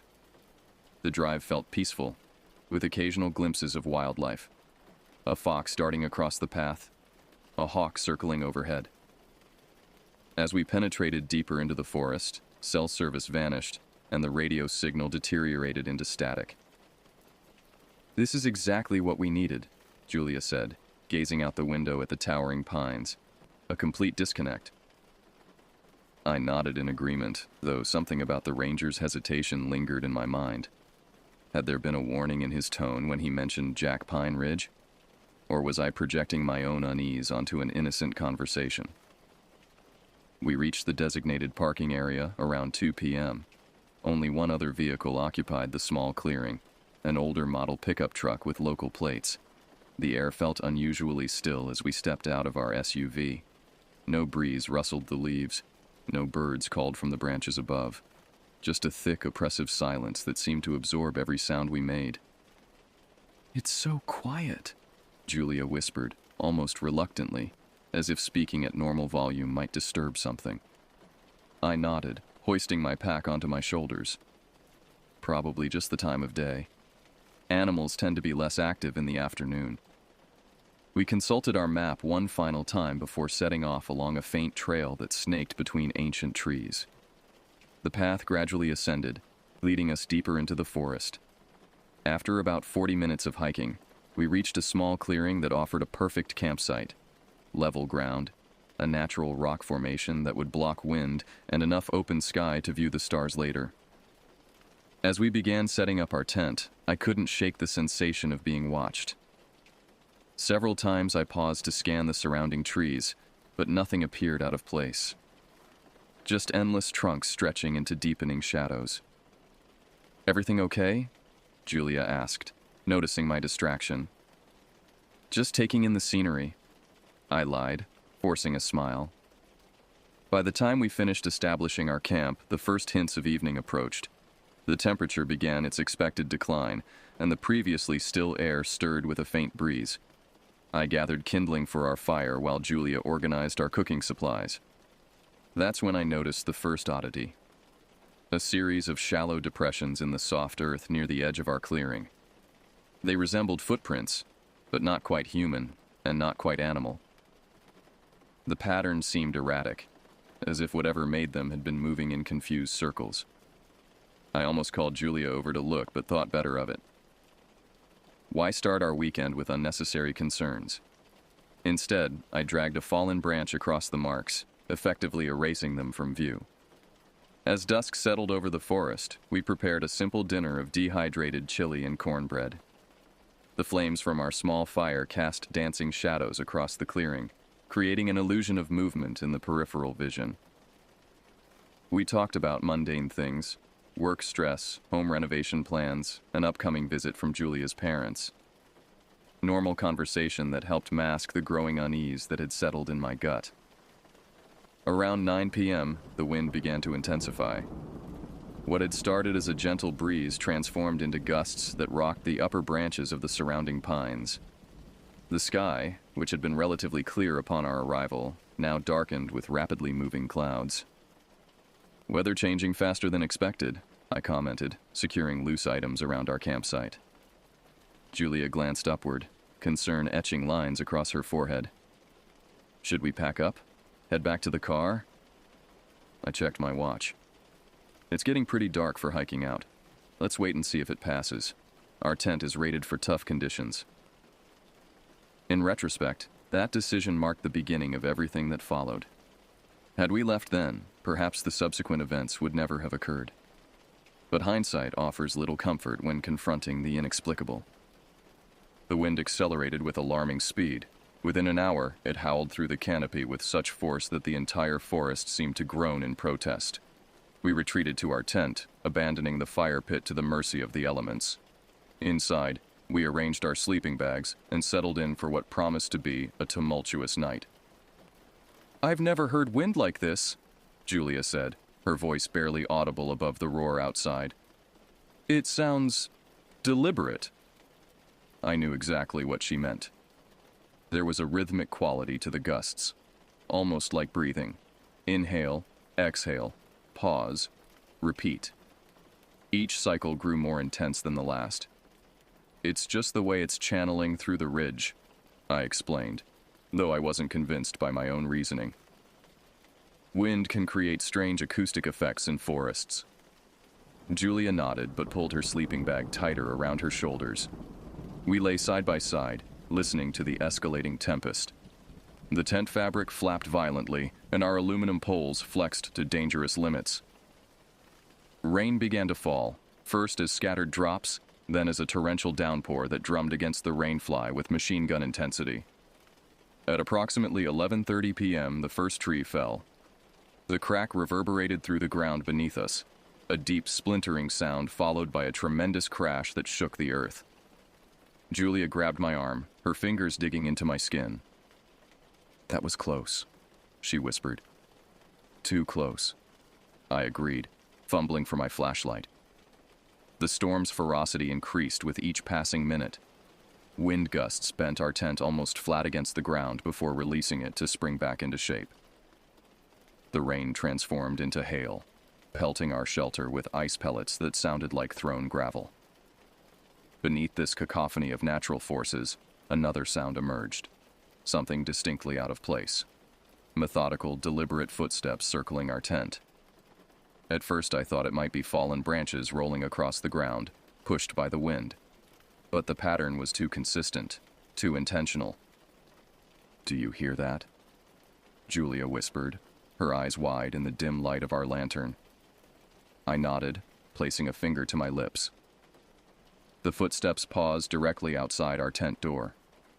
For several heart-stopping seconds, nothing moved. Then, slowly, a shadow fell across the fabric, the distinct silhouette of something standing just inches away. Julia stifled a gasp, and I instinctively positioned myself between her and the tent entrance. We remained frozen, barely breathing, as the shadow lingered. The lantern flickered, threatening to extinguish and plunge us into complete darkness. Another tree crashed nearby, and the shadow vanished. The footsteps resumed, circling once more before fading into the storm's chaos. Neither of us spoke. Words seemed inadequate for what we'd just witnessed. Throughout the night, trees continued to fall. Each thunderous crash brought fresh adrenaline surging through my veins. Sleep became impossible. We sat huddled together, counting the seconds between lightning flashes and thunder booms, tracking the storm's progression. Around 3 a.m., the wind ceased with such abruptness that the sudden silence felt more alarming than the preceding hours of tumult. The rain tapered to a gentle patter, and the forest grew unnaturally still once more. "Is it over?" Julia asked, her voice hoarse from tension. "I think so," I replied, though uncertainty colored my words. We waited another hour before daring to peek outside. Dawn approached, casting a grayish light over a landscape transformed by destruction. Fallen trees lay scattered around our clearing like massive pickup sticks. Branches, leaves, and pine needles carpeted the ground. Somehow, miraculously, our tent had survived intact, protected by the very rock formation that had initially attracted us to the site. As Julia surveyed the damage, I walked the perimeter of our camp, ostensibly checking for hazards, but actually searching for evidence of our nighttime visitor. The rain had washed away most surface marks, but near a particularly dense thicket, I found what I was looking for: a set of fresh impressions in the mud. They matched the pattern I'd seen and covered up the previous evening, only these were deeper, more clearly defined. They weren't human footprints. Of that, I was certain. The shape was wrong, too elongated, with unusual spacing between what might have been toes. Yet they weren't clearly identifiable as any animal I recognized either. They led away from our camp, disappearing into the underbrush. I photographed them with my phone before rejoining Julia. She was already packing up our gear, her movements quick and efficient. "We need to get out of here," she said without looking up. "Before anything else happens." I couldn't have agreed more. We dismantled our camp in record time, stuffing equipment haphazardly into our packs with little regard for organization. Every few minutes I'd scan the tree line, half expecting to glimpse whatever had stalked our tent during the night. The hike back to our vehicle proved challenging. Fallen trees blocked the trail in several places, forcing us to create detours through dense undergrowth. By the time we reached the parking area, our clothes were soaked with sweat and caked with mud. The pickup truck we'd noticed upon arrival was gone. As we drove away from Black Ridge Forest, neither of us spoke about what we'd experienced. It wasn't until we crossed back into cell service range that Julia finally broke the silence. "I don't want to go back there," she said simply. "Ever." I nodded, gripping the steering wheel tighter. "We won't." But even as I made that promise, something gnawed at me. A morbid curiosity about what exactly had transpired in those woods. What had circled our tent with such deliberate purpose. what had created those strange tracks. And why did I feel, with unsettling certainty, that our experience was somehow incomplete? Merely the opening chapter of a longer, darker narrative. For 6 months following the Black Ridge incident, I avoided camping altogether. Julia and I never discussed the details of that night, though I often caught her staring into space, her thoughts clearly back in those woods. The photos I'd taken of the strange footprints remained on my phone, untouched and unshared. Spring arrived with its promise of renewal, melting away the winter snow and my lingering apprehension. The call of the wilderness grew stronger with each passing day, until I could no longer resist its pull. But I knew Julia wouldn't join me, not after what we'd experienced. Instead, I reached out to my longtime friend Wesley, an experienced outdoorsman who'd spent years as a forest ranger before transitioning to environmental consulting. "Been too long since we've hit the trails," I said during our phone conversation, carefully omitting any mention of Black Ridge. "Agreed," Wesley replied enthusiastically. "Any particular destination in mind?" I hesitated, then suggested Pinecrest Valley, a lesser-known area approximately 4 hours west of our hometown. According to online forums, it featured several primitive campsites accessible only by four-wheel drive vehicles, perfect for those seeking genuine isolation. Wesley agreed to the plan, and we set a date for mid-May 2023. I told Julia it would be a straightforward weekend trip, nothing adventurous. She nodded absently, her focus on grading final exams, but I detected relief in her eyes at not being invited along. The designated weekend arrived with clear skies and moderate temperatures. Wesley and I loaded his rugged Jeep Wrangler with enough supplies for 3 days, including emergency equipment that far exceeded typical requirements. I'd become paranoid about preparedness since Black Ridge. "Planning for the apocalypse?" Wesley joked, eyeing my extensive first aid kit and satellite messenger device. "Just being thorough," I replied with a forced smile. We departed early Saturday morning, reaching the outskirts of Pinecrest Valley by midday. The final approach required navigating an increasingly deteriorated service road that hadn't seen maintenance in years. Wesley navigated the obstacles with practiced skill, guiding the Jeep over washed-out sections and around fallen debris. "Almost there," he announced after an hour of careful driving. "Should be a clearing just ahead, according to the map." Sure enough, the trees parted to reveal a small meadow bordered by towering firs and a rocky outcropping. The remnants of an old campground were visible: 2 weathered picnic tables, a dented metal fire ring, and the dilapidated structures Wesley and I would later identify as outhouses. "Perfect," I said, surveying the area. "Doesn't look like anyone's been here in ages." Wesley nodded in agreement as he parked the Jeep. That's the beauty of these forgotten spots. No weekend warriors, no RVs, no noise. We unloaded our gear and began establishing camp. The afternoon passed pleasantly enough, with Wesley collecting firewood while I set up our tents on opposite sides of the clearing. The weather remained cooperative, with only the occasional cloud drifting across the otherwise blue sky. As evening approached, Wesley suggested exploring our immediate surroundings before darkness fell. We followed a faint trail that led from the clearing toward what sounded like running water. After about 15 minutes of hiking, we discovered a small stream cascading over moss-covered rocks, the perfect source for filtered drinking water. "This place is pristine," Wesley remarked, filling his water bottle. "Hard to believe it's been abandoned." I murmured agreement while scanning the forest around us. Unlike at Black Ridge, nothing felt overtly threatening here. The birds sang normally, small animals rustled in the underbrush, and a gentle breeze carried the scent of pine resin. Yet beneath this veneer of normalcy, something felt slightly off-kilter, a subtle wrongness I couldn't precisely define. We returned to camp as dusk descended, building a modest fire and preparing a dinner of grilled sausages and instant potatoes. Wesley shared stories from his ranger days, including encounters with bears, lost hikers, and the occasional marijuana operation hidden deep in protected forests. "People underestimate how vast these wilderness areas truly are," he said, poking at the fire with a stick. You could hide almost anything out here, and chances are it would never be found.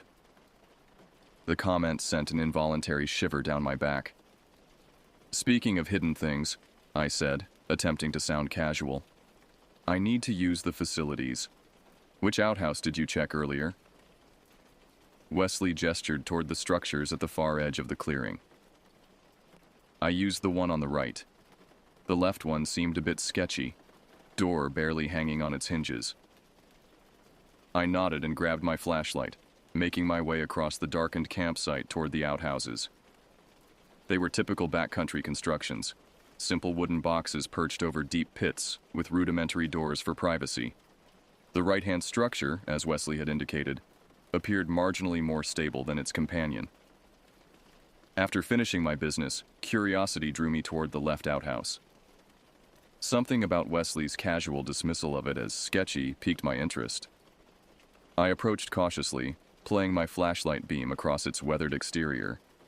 The door hung at an awkward angle, one hinge completely separated from the frame.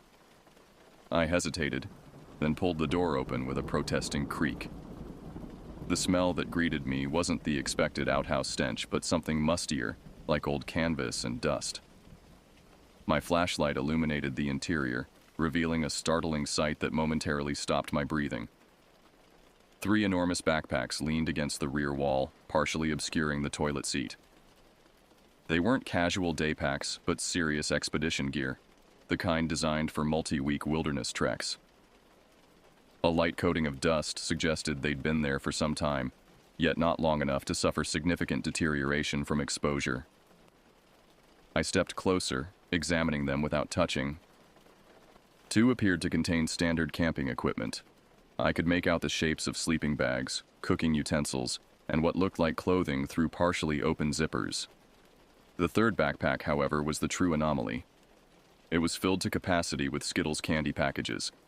Every pocket, every compartment contained nothing but colorful Skittles bags in various sizes and flavors: original, tropical, sour, berry. Some packages were unopened, others partially consumed with the tops rolled down. The sheer volume was staggering and utterly bizarre. I backed out of the outhouse, closing the door as quietly as possible.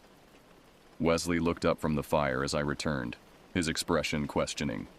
You were gone a while. Everything okay?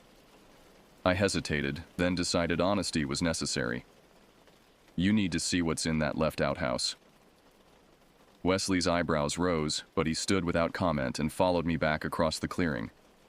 I held the flashlight as he cautiously opened the door and peered inside. What the hell? He muttered, stepping into the small space for a closer look. Why would someone leave their gear like this? And what's with all the candy? I shook my head. No idea. But it feels wrong, doesn't it? Like we've stumbled onto something we weren't supposed to find. Wesley examined the backpacks more thoroughly than I had, carefully checking pockets and compartments without disturbing their positions. No identification that I can see.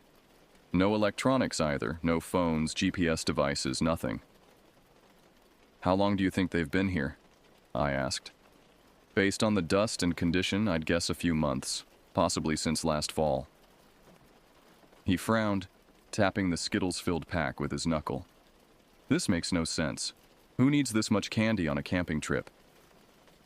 Maybe it's not about need, I suggested. Maybe it's about something else entirely. We returned to our campfire, both lost in thought about our discovery. The woods around us suddenly seemed less welcoming, as if the backpacks represented some unspoken threat lurking in the darkness beyond our fire's glow. Should we report it? I asked finally. Wesley considered the question. To whom? We're miles from the nearest ranger station, and I'm not sure this qualifies as an emergency. Bizarre, yes. Criminal, probably not. What if someone's missing? What if those packs belong to hikers who never made it out?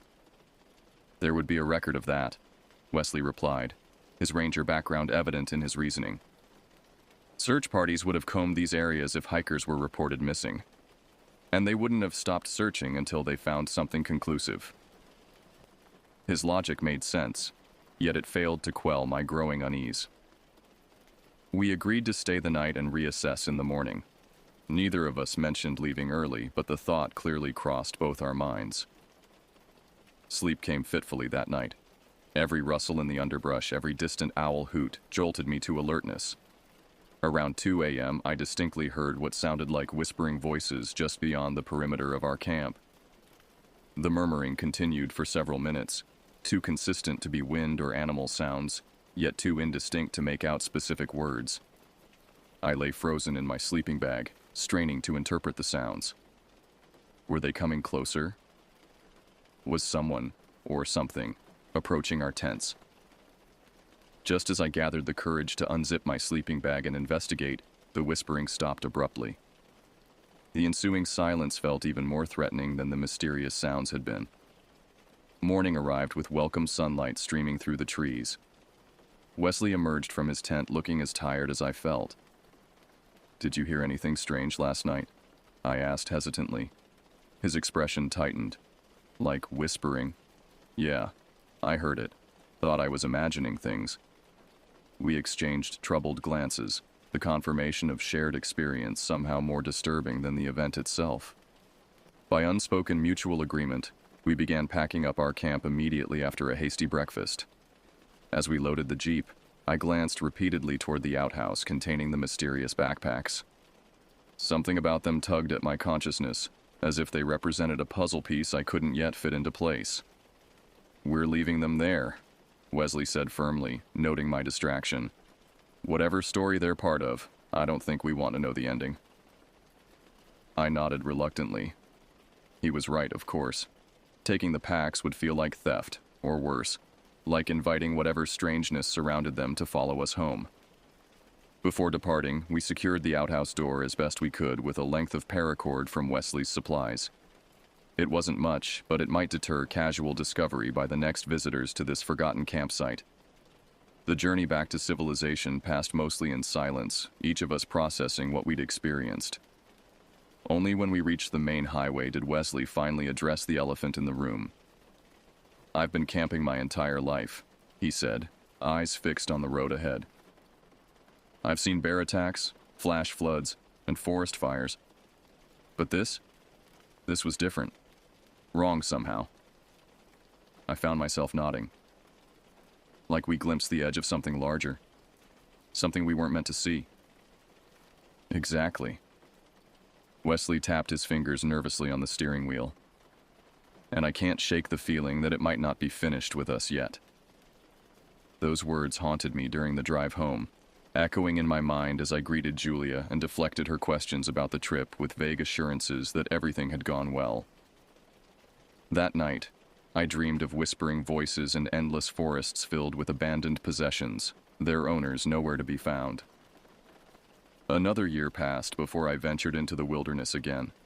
The Black Ridge storm and the Pine Crest backpacks had carved deep furrows of doubt into my once unwavering love of the outdoors. Wesley and I remained friends, but tacitly avoided discussing our strange experience. Julia seemed relieved by my diminished enthusiasm for camping, though she never directly referenced her own trauma from that windswept night. By June 2024, however, the pull of nature had strengthened once more. Work stress mounted, with my architectural firm facing impossible deadlines and demanding clients. Home offered little respite, as Julia's parents had moved in temporarily following her father's hip replacement surgery. The walls seemed to close in a little more each day, until the thought of open spaces and solitude became an obsession rather than a preference. I decided on a solo overnight trip, just me and my German Shepherd, Rusty. A simple excursion to clear my head and reconnect with the outdoors on my own terms. I selected a location carefully, Meadow Creek Trail, a well-traveled path in a state park, less than 2 hours from home. Popular enough to feel safe, yet with sufficient space between designated campsites to provide the isolation I craved. Julia raised an eyebrow when I mentioned my plans, but offered no objection. "Take the satellite messenger," was her only comment. I promised I would, grateful for her understanding. The drive to Meadow Creek passed quickly. Arriving mid-afternoon on a Tuesday, I found the trailhead parking area nearly empty. Just 2 other vehicles occupied the gravel lot. Perfect. I shouldered my pack, attached Rusty's leash, and set off along the well-maintained trail. After approximately 2 miles of hiking, I veered off onto a less defined side path that led toward a small stream indicated on my map. Another half-mile brought me to an ideal campsite, a flat area sheltered by mature oak trees, with the stream gurgling nearby. The site showed signs of previous use: a crude fire ring constructed from stones, flattened areas where tents had stood, but no evidence of recent visitors. I established a simple camp, opting for a minimalist tarp shelter rather than a full tent. This arrangement would allow me to observe the night sky while still having protection if weather conditions changed. Rusty explored our surroundings with his nose to the ground, occasionally freezing to point at various animal scents. As evening approached, I prepared a straightforward meal on my backpacking stove. The simple routine of camping tasks felt comfortingly familiar, almost enough to override the wariness I'd carried since previous expeditions. Almost, but not quite. I found myself constantly scanning the tree line, jumping at unexpected sounds, and keeping Rusty close at hand. Twilight deepened into dusk. I lit a small fire more for its psychological comfort than practical necessity. Rusty settled at my feet, occasionally lifting his head to track sounds beyond human perception. The crackle of burning wood and the stream's gentle murmur created a peaceful soundtrack, complemented by the distant calls of whippoorwills and the sporadic rustling of nocturnal creatures. For the first time in months, I felt my muscles truly relax. The tension headache that had become my constant companion gradually receded. I leaned back against my pack, gazing upward as stars emerged in the darkening sky. Perhaps I'd overreacted to those previous experiences. Perhaps they were merely unusual occurrences with perfectly rational explanations that my imagination had distorted into something more sinister. That comforting rationalization lasted precisely until 10:43 p.m. The first indication of trouble came from Rusty. His body stiffened beside me, ears forward, a low growl building in his throat. I sat up, instantly alert, and scanned our surroundings. Nothing appeared unusual in the flickering firelight. "What is it, boy?" I whispered, scratching behind his ears. "Raccoon? Fox?" Rusty's growl intensified, and he rose to a standing position, facing northwest toward the denser section of forest. I followed his gaze but saw only shadows between tree trunks. Then I heard it, the distant roar of an engine, growing steadily louder. Vehicle headlights appeared between trees, bouncing wildly as whatever conveyance they were attached to navigated rough terrain. The engine sound intensified, accompanied now by human voices. Loud, boisterous, clearly inebriated. I instinctively dimmed my lantern and kicked dirt onto the fire, reducing its visibility. A truck, I could now identify the vehicle type, crashed through the underbrush approximately 200 yards from my position. It stopped in what must have been a clearing, though I couldn't see it directly through the intervening trees. The headlights remained on, illuminating what looked like swirling dust and pollen in their beams. 4 male voices carried through the night air, their words indistinguishable, but their tone unmistakably aggressive and excited. Rusty pressed against my leg, his growl now silent but his body vibrating with tension. The sharp crack of a gunshot shattered the night. I flinched violently, automatically dropping to a crouch and pulling Rusty down with me. Another shot followed quickly, then a third. Raucous laughter erupted after each report. "Target practice," I muttered to myself, trying to calm my racing heart. Just drunk idiots shooting at cans or something. But the rational explanation did little to ease my fear. Intoxicated individuals with firearms represented a serious danger, especially when firing randomly in the darkness. A stray bullet could travel significant distances through the woods. My previously perfect campsite now felt terribly exposed. More gunshots rang out, accompanied by whoops and hollers. The men seemed to be taking turns, each trying to outdo the others in some competition. Glass shattered. They were apparently shooting bottles, and the celebrating voices grew louder. I had to make a decision. Staying put risked accidental injury from their reckless behavior. Approaching them to request they stop seemed equally dangerous. Confronting armed, intoxicated strangers in the darkness rarely ends well. The only reasonable option was to retreat, to put significant distance between myself and their impromptu shooting range. I quickly packed essential items: wallet, keys, phone, water bottle, flashlight, into a small day pack. Attaching Rusty's leash securely to my belt, I shouldered the pack and began moving quietly away from my camp, leaving the bulkier equipment behind. I could retrieve it in the morning, assuming these unwelcome visitors departed overnight. We moved carefully through the forest, using only the dimmest setting on my flashlight to navigate. Each gunshot jolted my nerves anew, though they gradually grew fainter as we increased our distance from the source. Rusty remained vigilant, occasionally stopping to listen intently before proceeding. After approximately 40 minutes of methodical hiking, we reached a service road, not the main trail I'd used earlier, but a maintenance path used by park staff. It offered easier traveling than the dense underbrush we'd been traversing. I consulted my map and determined we were heading roughly northeast, eventually intersecting with the park's boundary road. The gunfire had faded to distant pops by this point, but another sensation replaced my fear of stray bullets, the distinct feeling of being followed. Nothing tangible justified this impression. No snapping twigs, no shadowy figures glimpsed in peripheral vision. Just an overwhelming certainty that something tracked our progress through the darkness. Rusty sensed it too. He kept looking back, hackles raised, occasionally stopping completely to stare into the darkness behind us. Each time I would strain to see what captured his attention, but the flashlight beam revealed only empty forest. We continued along the service road for another hour, eventually reaching a junction with a wider gravel path. According to my map, this should lead directly to a secondary parking area approximately 1 mile from our current position. Relief flooded through me at the prospect of reaching civilization, or at least the relative safety of my vehicle. That relief evaporated instantly when Rusty suddenly lunged forward, barking furiously at something in the tree line ahead.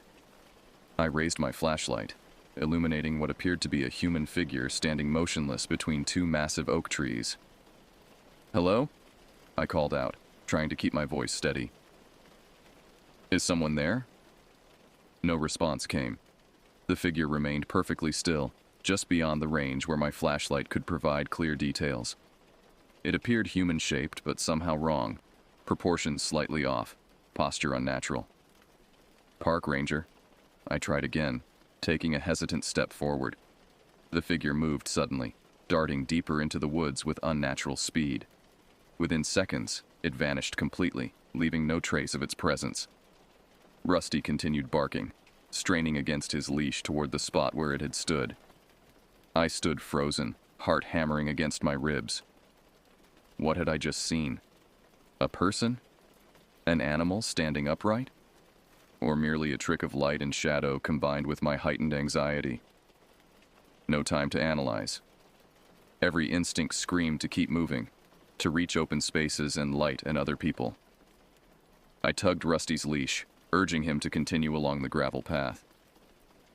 He complied reluctantly, still growling softly and glancing repeatedly toward the woods.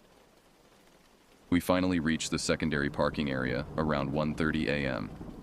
Unlike the main lot, this one featured solar-powered security lights that cast a reassuring glow over the empty gravel expanse. Not a single vehicle occupied the space, unsurprising given the hour and weekday timing. My own car waited at the primary trailhead, still approximately 3 miles distant via connecting trails. Under normal circumstances, I might have made camp here and continued in daylight.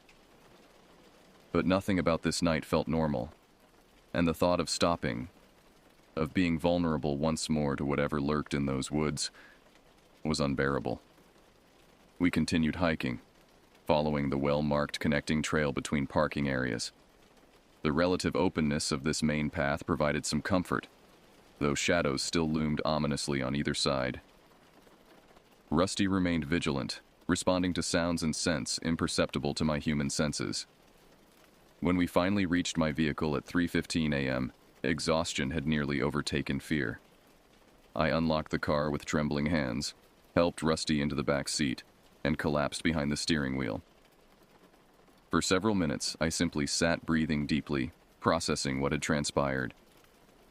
The rational explanation, I had encountered some intoxicated hunters or target shooters, followed by a deer or other wildlife that my stressed mind had misinterpreted as a human figure. My previous experiences at Black Ridge and Pinecrest had predisposed me to see threats where none existed. This was the logical conclusion. Yet logic failed to account for Rusty's reaction. German shepherds know the difference between humans and wildlife. His behavior indicated something genuinely threatening, something that triggered his protective instincts. As I started the engine and began the drive home, a disturbing thought emerged. What if these incidents weren't isolated? What if some connection existed between the windstorm at Black Ridge, the abandoned backpacks at Pinecrest, and tonight's encounter?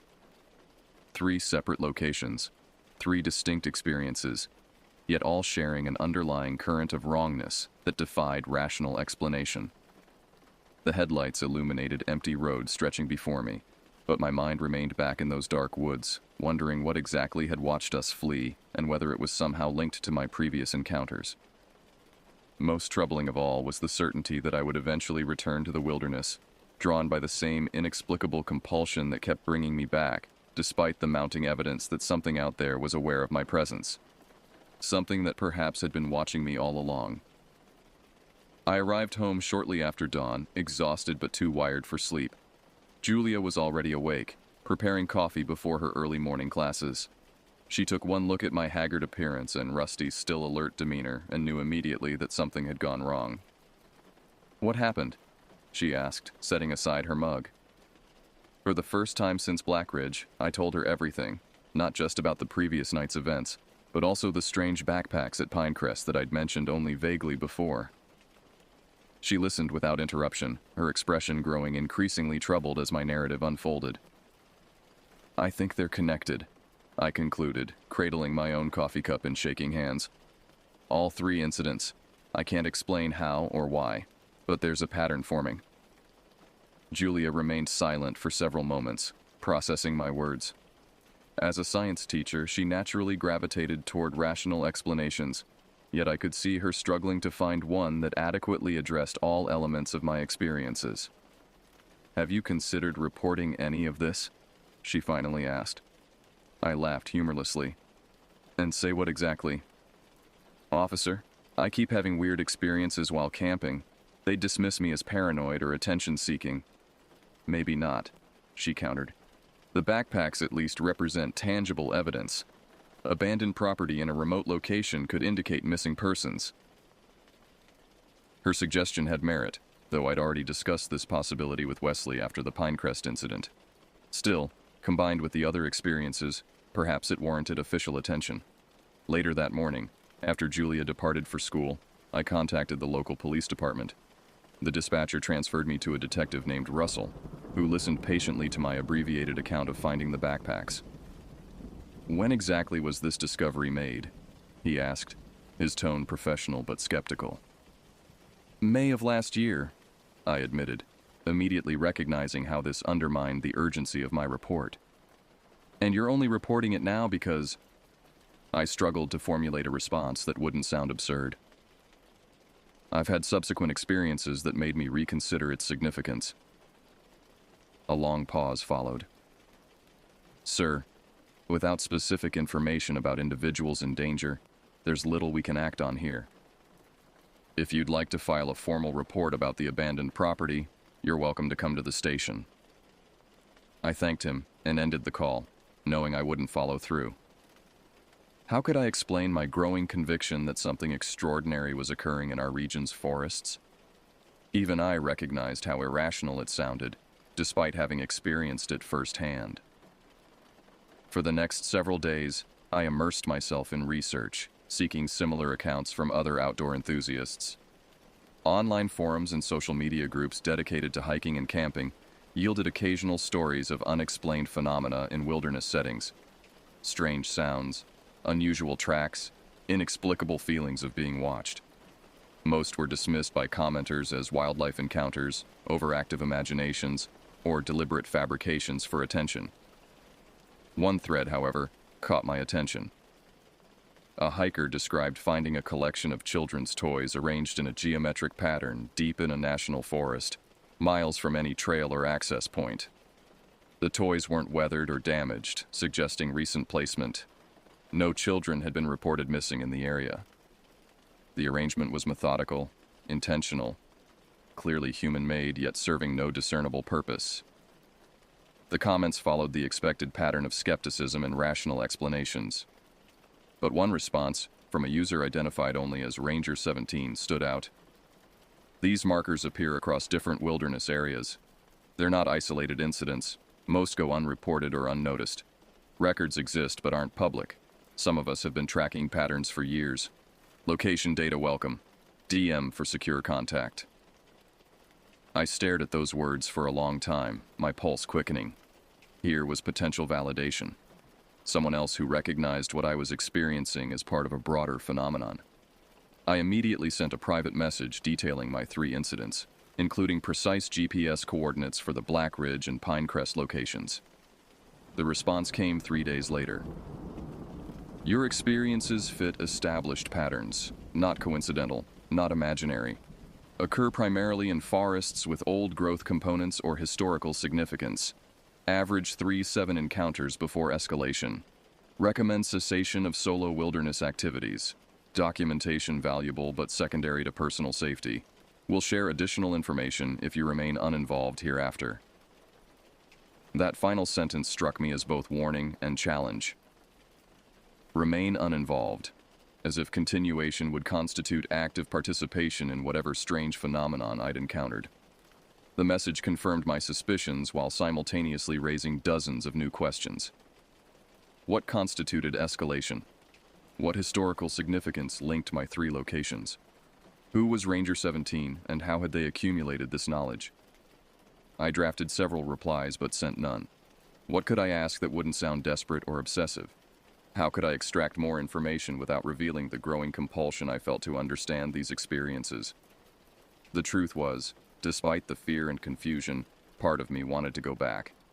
Not to the same locations, but somewhere similar. Somewhere I might encounter whatever presence lurked in those forests.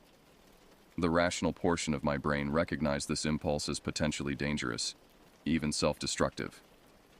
Yet it persisted, a nagging curiosity that whispered continuously from the recesses of my consciousness. July arrived with oppressive heat and humidity. Julia traveled to a 2-week educational conference in Chicago, leaving me alone with Rusty and my increasingly troubled thoughts. I threw myself into work, accepting additional projects that required long hours and intense concentration, anything to distract from the wilderness's siren call. On the 3rd night of Julia's absence, the dreams began. They always started identically. I would find myself standing at the edge of a dense forest as evening approached. The trees before me were ancient, their massive trunks disappearing into canopy shadows. No particular landmarks identified the location, yet it felt intimately familiar, as if I'd visited countless times before. A path led into the woods, barely visible among ferns and underbrush. Despite my dream self's reluctance, my feet would inevitably carry me forward, step by hesitant step, into deepening darkness. The forest closed around me, branches creating a tunnel that permitted only the occasional glimpse of darkening sky overhead. As I progressed deeper along the path, awareness of being observed intensified. Eyes tracked my movement from beyond the trees. Not animal eyes, but something with intelligence and purpose. The sensation was identical to what I'd experienced during my actual wilderness encounters.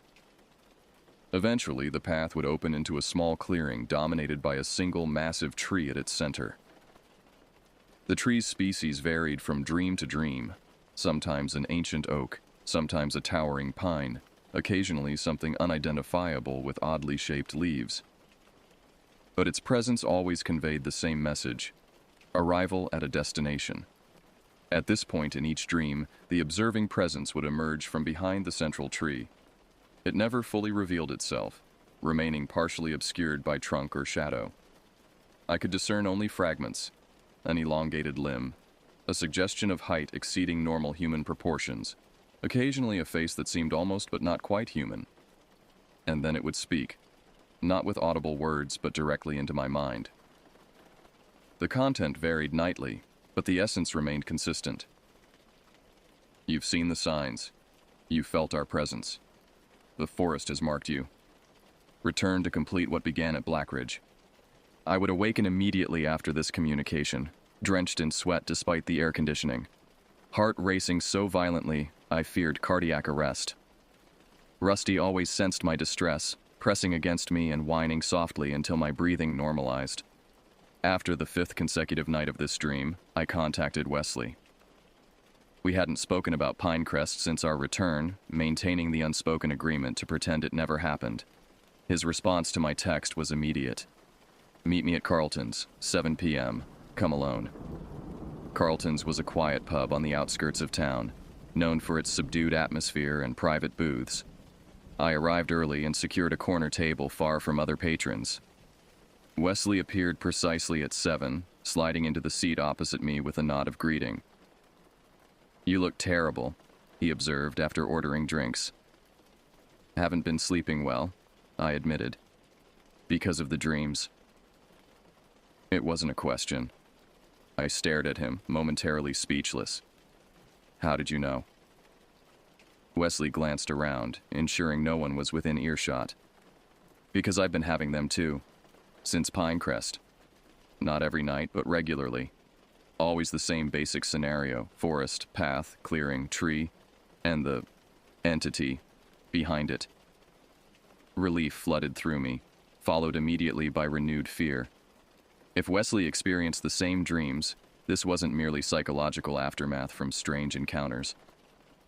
Something more was happening. Something that transcended normal explanation. What does it say to you? I asked quietly. That I'm needed. That we both are. That we've been chosen for something. He paused as our drinks arrived, waiting until the server departed before continuing. But there's more. I've been researching similar incidents, strange wilderness encounters, unexplained phenomena in remote forests. They're not random. They cluster in certain regions, around specific types of locations. I told him about Ranger 17's message, and he nodded as if expecting this information. There are others tracking these events. Some are former Rangers like me, others are researchers. A few are people who've had experiences similar to ours. They communicate carefully, stay under the radar. Information is compartmentalized, shared only when necessary. Why all the secrecy? I asked. Wesley took a long sip of his drink before answering. Because previous attempts to investigate openly have ended badly. People disappeared. Research was confiscated. Official denials issued. Whatever this is, someone, or something, doesn't want it widely known. The implications chilled me. Are you saying there's a cover-up? Some government conspiracy? I'm saying I don't know exactly what we're dealing with. But I do know it's real, it's purposeful, and it's escalating. He leaned forward, lowering his voice further. The dreams aren't random. They're communication. Invitation or warning, I'm not sure which. But they're leading towards something significant. The entity in my dreams specifically mentions Blackridge, I said. It says I need to return there to complete something that began during that first incident. Wesley's expression darkened. Mine references Pinecrest. Same basic message. Unfinished business. Need to return. I've been resisting the urge, but it's getting stronger. We sat in silence for several minutes, each processing the implications of our shared experience. Finally, Wesley spoke again. We have two options. We can ignore the dreams, avoid the forests, try to resume normal lives and hope whatever this is eventually loses interest in us. Or we can go back, I finished. Confront it directly, discover what it wants. That's the choice, and we need to make it soon. The dreams are increasing in frequency and intensity, at least for me. I suspect it's the same for you. I nodded, unable to deny this observation. What do you think we should do? Wesley considered the question carefully. I think ignoring it is temporary at best. These experiences, these dreams, they're targeted, deliberate. Whatever intelligence is behind them has invested significant effort in establishing contact. It won't simply give up if we try to disengage. So we go back, I said, my voice barely audible. We prepare thoroughly, document everything, establish communication protocols with trusted individuals who remain outside the forests. And yes, we return, not from foolish curiosity, but because ignoring this communication may ultimately prove more dangerous than acknowledging it. As our conversation concluded, a plan began forming, cautious, methodical, designed to maximize safety while pursuing answers. We would go our separate ways initially, Wesley to Pinecrest, I to Blackridge, each following the specific summons we'd received. We would carry satellite messengers with emergency protocols established, check in with each other at predetermined intervals, and maintain detailed records of everything we observed. Driving home that night, I experienced a curious mixture of dread and anticipation. The decision to return felt simultaneously like surrender to an external force and reclamation of personal agency. Whatever awaited in those forests, facing it deliberately seemed preferably to the continued psychological siege of dreams and compulsions. I spent the following days preparing meticulously, gathering equipment, studying maps, establishing safety protocols. I told Julia nothing of these plans, knowing she would object strenuously. Her conference provided a convenient window of opportunity, though I recognized the moral questionability of this deception. As the designated date approached, the dreams intensified further. The entity behind the tree became more distinct, its messages more urgent. Time grows short, it communicated. The convergence approaches. Your presence is required at Blackridge. The night before my planned departure, I dreamed of the clearing once more. But this time, the entity stepped fully into view, revealing its complete form for the first time. I jerked awake before my conscious mind could process what I'd seen, left only with fragmentary impressions, height, impossible proportions, features that shifted between recognizable and utterly alien, and a growing certainty that whatever awaited at Blackridge would irrevocably alter my understanding of reality itself. July 17, 2024. The date burned in my consciousness as I loaded my vehicle before dawn, double-checking essential equipment while Rusty observed with concerned eyes. I'd arranged for a neighbor to care for him during my absence. This journey was too uncertain, too potentially dangerous to risk his safety. The previous night, Wesley and I had finalized our plans during a tense phone conversation. Synchronized departures at 6 a.m. tomorrow, he'd instructed. We'll reach our respective destinations approximately mid-afternoon, establish base camps, and maintain hourly radio contact until sundown. If either of us misses 2 consecutive check-ins, the other initiates emergency protocols immediately.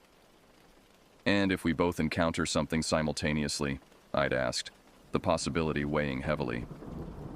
Then our outside contact takes action. Wesley had arranged for a former colleague, another ex-ranger named Diane, to monitor our satellite tracker signals. If both stopped moving or disappeared entirely, she would alert authorities with our last known coordinates. As I navigated the familiar route toward Blackridge State Forest, anxiety and anticipation battled for dominance. The morning sky displayed ominous clouds gathering on the western horizon, not yet threatening but carrying the distinct possibility of afternoon storms. Appropriate atmospheric conditions, I thought grimly, considering my previous experience there. The drive passed in a blur of tense silence. I deliberately avoided radio or music, wanting my senses fully attuned to both external environment and internal reactions. Occasionally, my satellite phone chirped with messages from Wesley, confirming his progress toward Pinecrest. I reached the Blackridge Ranger Station shortly after noon.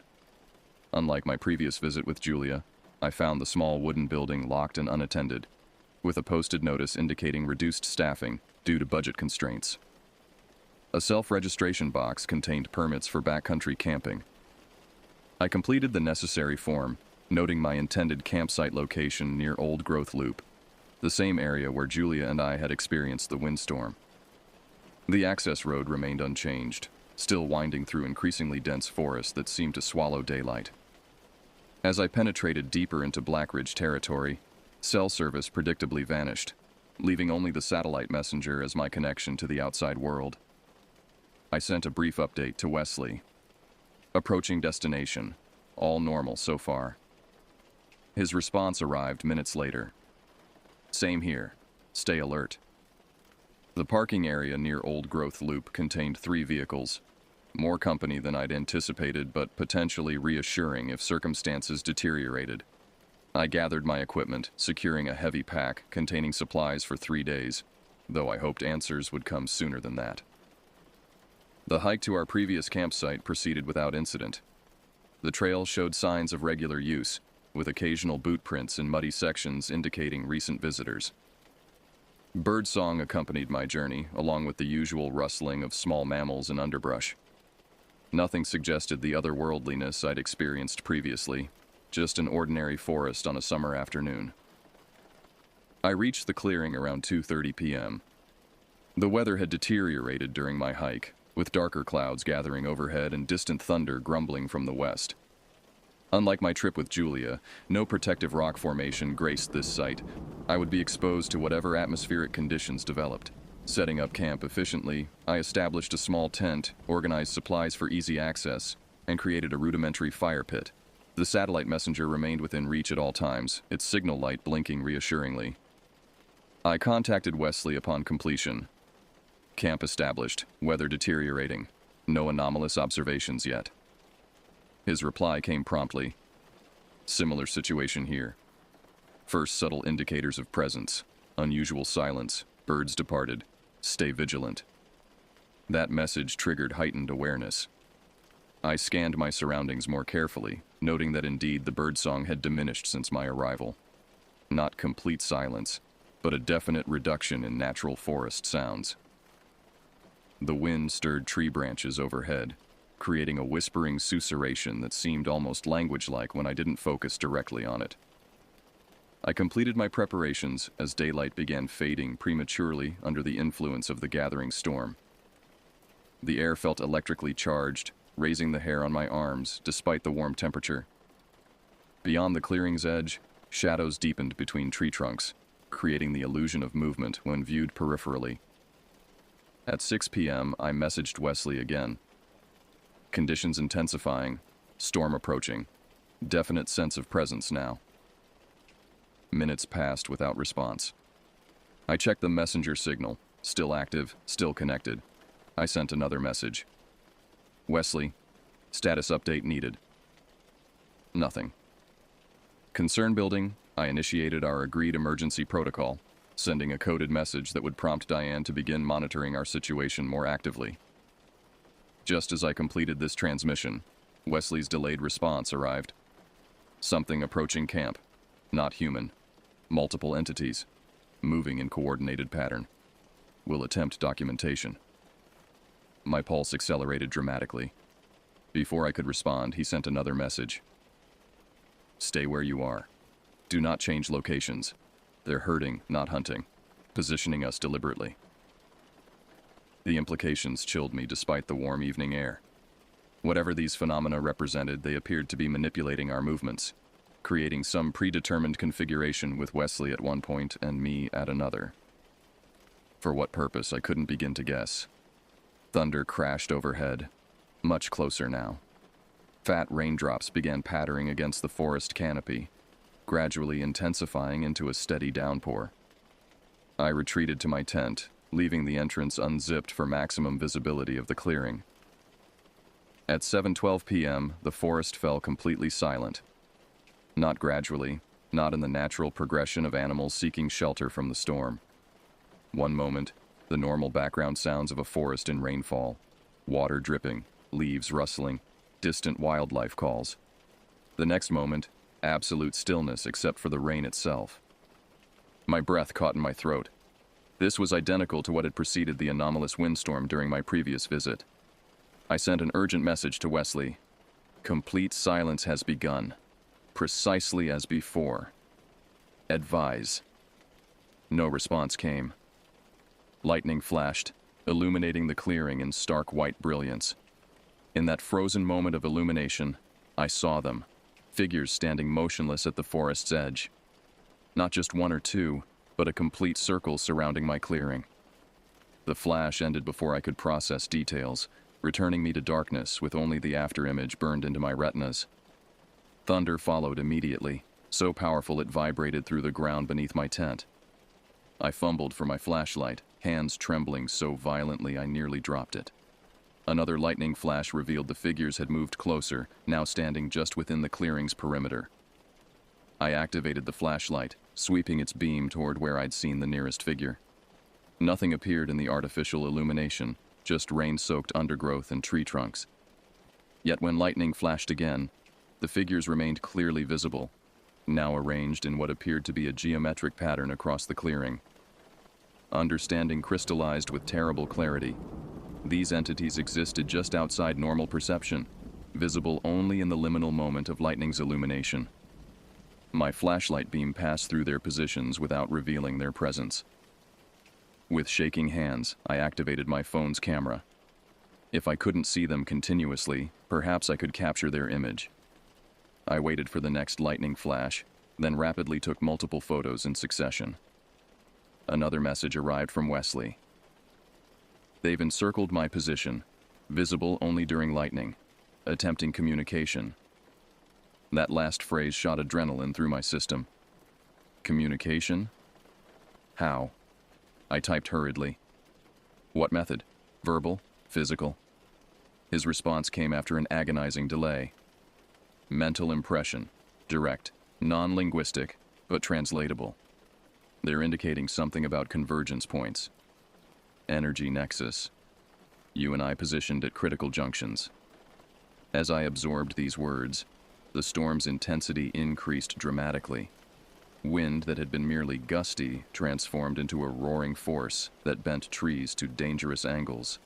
Rain fell in horizontal sheets, pummeling my tent with such force that I feared structural failure.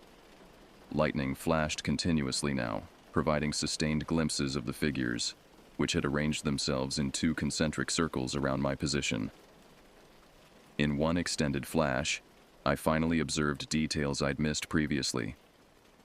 The entities possessed humanoid structure, but with disturbing differences. Elongated limbs with too many joints, torsos impossibly thin, heads that seemed to shift between forms when viewed directly. Most troubling was their movement. Not the smooth motion of living organisms, but staccato transitions between positions, as if they existed in fractured time. A message notification drew my attention back to the satellite device. They're conducting some form of ritual, energy harnessing. We are catalysts, not participants. Black Ridge and Pinecrest are nodes in larger network. Previous visitors left altered, carrying energy signature. That's why we were drawn back. Completion of circuit. Wesley's assessment aligned with the sensations flooding through me. My skin tingled with electrical energy that had nothing to do with the storm. The air inside my tent seemed to thicken, becoming viscous around my limbs. Each breath required conscious effort, as if oxygen itself had transformed into something not quite suitable for human lungs. Another message appeared. Don't resist. Resistance intensifies effects. Allow process to complete. Easy for him to say, I thought desperately. My heart hammered against my ribs with such force I feared cardiac damage. My vision blurred at the edges, narrowing to a constricted field that pulsed in rhythm with the lightning. In what seemed like both an eternity and an instant, energy surged through the clearing. Not lightning. Something different. Something that emanated from the entities themselves. It flowed like water, like electricity, like something for which human language has no adequate comparison. It connected the figures in luminous lines, creating a complex geometric pattern with my tent at its center. And then it reached me. The sensation defies description. Imagine every cell in your body simultaneously disassembling and reassembling, but with slight alterations each time. Imagine consciousness stretched across multiple dimensions, fragmenting into countless perspectives that somehow remain unified. Imagine knowledge flooding your mind in volumes too vast for comprehension, leaving only impressions of concepts too alien for human understanding. I experienced all this and more in what objective time would measure as approximately 3 minutes. When awareness of normal reality returned, the storm had passed. Moonlight filtered through dispersing clouds, illuminating a clearing that showed no evidence of the entity's presence. My tent remained intact despite the tempest's fury. The forest had resumed its normal nighttime sounds, Insects chirping, occasional owl calls, leaves rustling in gentle breeze. With trembling fingers, I checked my phone, scrolling through the photos I'd taken during lightning flashes. Nothing appeared in the images except empty clearing and rain-streaked darkness. No figures, no energy patterns, no evidence whatsoever of what I'd witnessed. A final message waited on the satellite device. Process complete. Transformation initiated. Return home. Effects will manifest gradually. We are changed, but not as they intended. Something intervened. Discussion required in person. Wesley's cryptic message offered more questions than answers, but one phrase resonated particularly. Not as they intended. Whatever ritual or process these entities had conducted, something had altered its outcome. Whether positively or negatively remained unclear. I spent that night in a state of hyper-awareness, unable to sleep despite profound exhaustion. Every forest sound registered with crystalline clarity. Colors appeared more vivid in the moonlight, with spectra visible beyond what I'd previously perceived. My thoughts moved with unusual fluidity, making connections between disparate concepts that would have eluded me before. At dawn, I dismantled my camp and began the hike back to my vehicle. The forest seemed simultaneously familiar and profoundly changed, not in physical appearance, but in the way I perceived it. Layers of reality I'd never noticed now revealed themselves in subtle ways. Patterns of energy flowed through tree roots beneath the soil. Information transferred between plants via networks invisible to normal human perception. The entire ecosystem functioned as a unified intelligence, aware of itself and every organism within its boundary. And it was aware of me, watching with billions of perspectives simultaneously. I reached my vehicle shortly after 10 a.m., finding a message from Wesley, waiting. Heading home. Meet at Carlton's tomorrow noon. Rest today. Allow integration. The drive back passed in a haze of new perceptions and racing thoughts. By the time I arrived home, exhaustion had overtaken the initial effects of whatever transformation had occurred. I collapsed into bed, falling immediately into dreams filled with geometric patterns, ancient forests, and entities that existed between moments of conventional time. I awoke 18 hours later with absolute clarity about one thing. Wesley and I had been changed fundamentally, and there was no going back to who we had been before. The wilderness had marked us, not as victims or even as chosen ones, but as unwitting participants in something vast and incomprehensible, something that connected Black Ridge, Pinecrest, and countless other locations in a network older than human civilization. The final chapter of this strange narrative remained unwritten, but I knew with certainty that my experiences in the wilderness had only just begun. The meeting with Wesley at Carlton's pub confirmed my suspicions. He appeared physically unchanged, the same weathered face, the same cautious eyes. But something fundamental had shifted in his demeanor, in the way he processed and responded to the world around him. "You feel it too," he said immediately, sliding into the booth across from me. Not a question, but a statement of observed fact. I nodded. Everything's more. Colors, sounds, connections between things, and dreams unlike anything before. Wesley glanced around the pub before leaning forward. I've spent the last 36 hours researching. There are accounts throughout history, across cultures, describing experiences similar to ours. Indigenous oral traditions speak of forest spirits that transform chosen individuals. Medieval European texts mention the changed ones who return from wilderness with expanded awareness. Modern reports document unexplained perceptual alterations following encounters in remote natural settings. What happened to us? I asked, though I suspected neither of us could fully answer that question.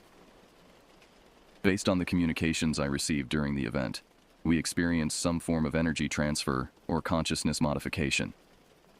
The entities at Pinecrest and Black Ridge serve as conduits or facilitators for a process connected to the forest itself, or perhaps to something that uses forests as interface points with our reality. His explanation aligned with my own intuitive understanding, though putting these concepts into language felt like describing color to someone who had never experienced sight. "You mentioned something intervened," I reminded him. That we were changed, but not as they intended. What did you mean? Wesley's expression darkened. During the height of the phenomenon, I perceived another presence. Not the entities surrounding us, but something else entirely. Something that intercepted or altered whatever energy was being channeled through us. I can't explain it precisely, but I received a distinct impression that the original purpose was subverted somehow. For better or worse. Unknown. He took a long drink from his water glass. But I suspect we'll discover the answer soon enough. These alterations to our perception aren't static. They're evolving, expanding. Each night, my dreams take me deeper into understanding that remains just beyond conscious grasp during waking hours. I described my own dreams, vast networks of light connecting specific locations across landscapes, pulses of energy flowing between nodes, ancient patterns repeated throughout natural systems. Wesley nodded in recognition. We're seeing the same thing from slightly different perspectives, he concluded. The question is, what are we meant to do with this awareness? That question hung between us, unanswerable, yet pressing. If our transformation served some purpose beyond mere alteration of consciousness, what actions were we now obligated or destined to perform? Our discussion continued for hours, comparing experiences, theories, and the limited historical precedents we'd uncovered. By the time we parted, we'd agreed to maintain regular contact, document our ongoing perceptual changes, and research additional locations that might serve as nodes in the network we'd glimpsed. Julia returned from her conference the following day, immediately noticing something different about me despite my attempts to appear unchanged. What happened while I was gone? She asked directly, studying my face with concern. You look, I don't know, not quite yourself. I considered lying, manufacturing some story about stress or minor illness. But our relationship deserved better, and perhaps more importantly, I needed someone beyond Wesley to understand what was occurring. So I told her everything. The dreams that had plagued me since our Black Ridge experience. The online research that led me to Ranger 17. My return to the forest, and the inexplicable transformation that followed. I described the entities visible only during lightning flashes, the geometric patterns of energy, and the altered perceptions I now experienced continuously. To her credit, Julia listened without interruption, her expression shifting between concern, disbelief, and reluctant consideration. When I finished, she remained silent for several moments, processing everything I'd shared. I believe that you believe this happened, she said finally, choosing her words with careful precision. And I can't deny that something about you seems different. Your eyes, the way you move, even how you've been looking at ordinary objects around the house. Something has changed. But you don't believe my explanation, I concluded, unsurprised. I'm a science teacher, she replied. My first inclination is to seek rational explanations. Stress-induced hallucinations, perhaps some environmental toxin in that forest that affects neurological function, maybe even a minor stroke or other medical condition that's altered your perception. I nodded, acknowledging the reasonableness of her skepticism. That said, she continued, I was with you at Black Ridge. I felt that unnatural silence before the storm.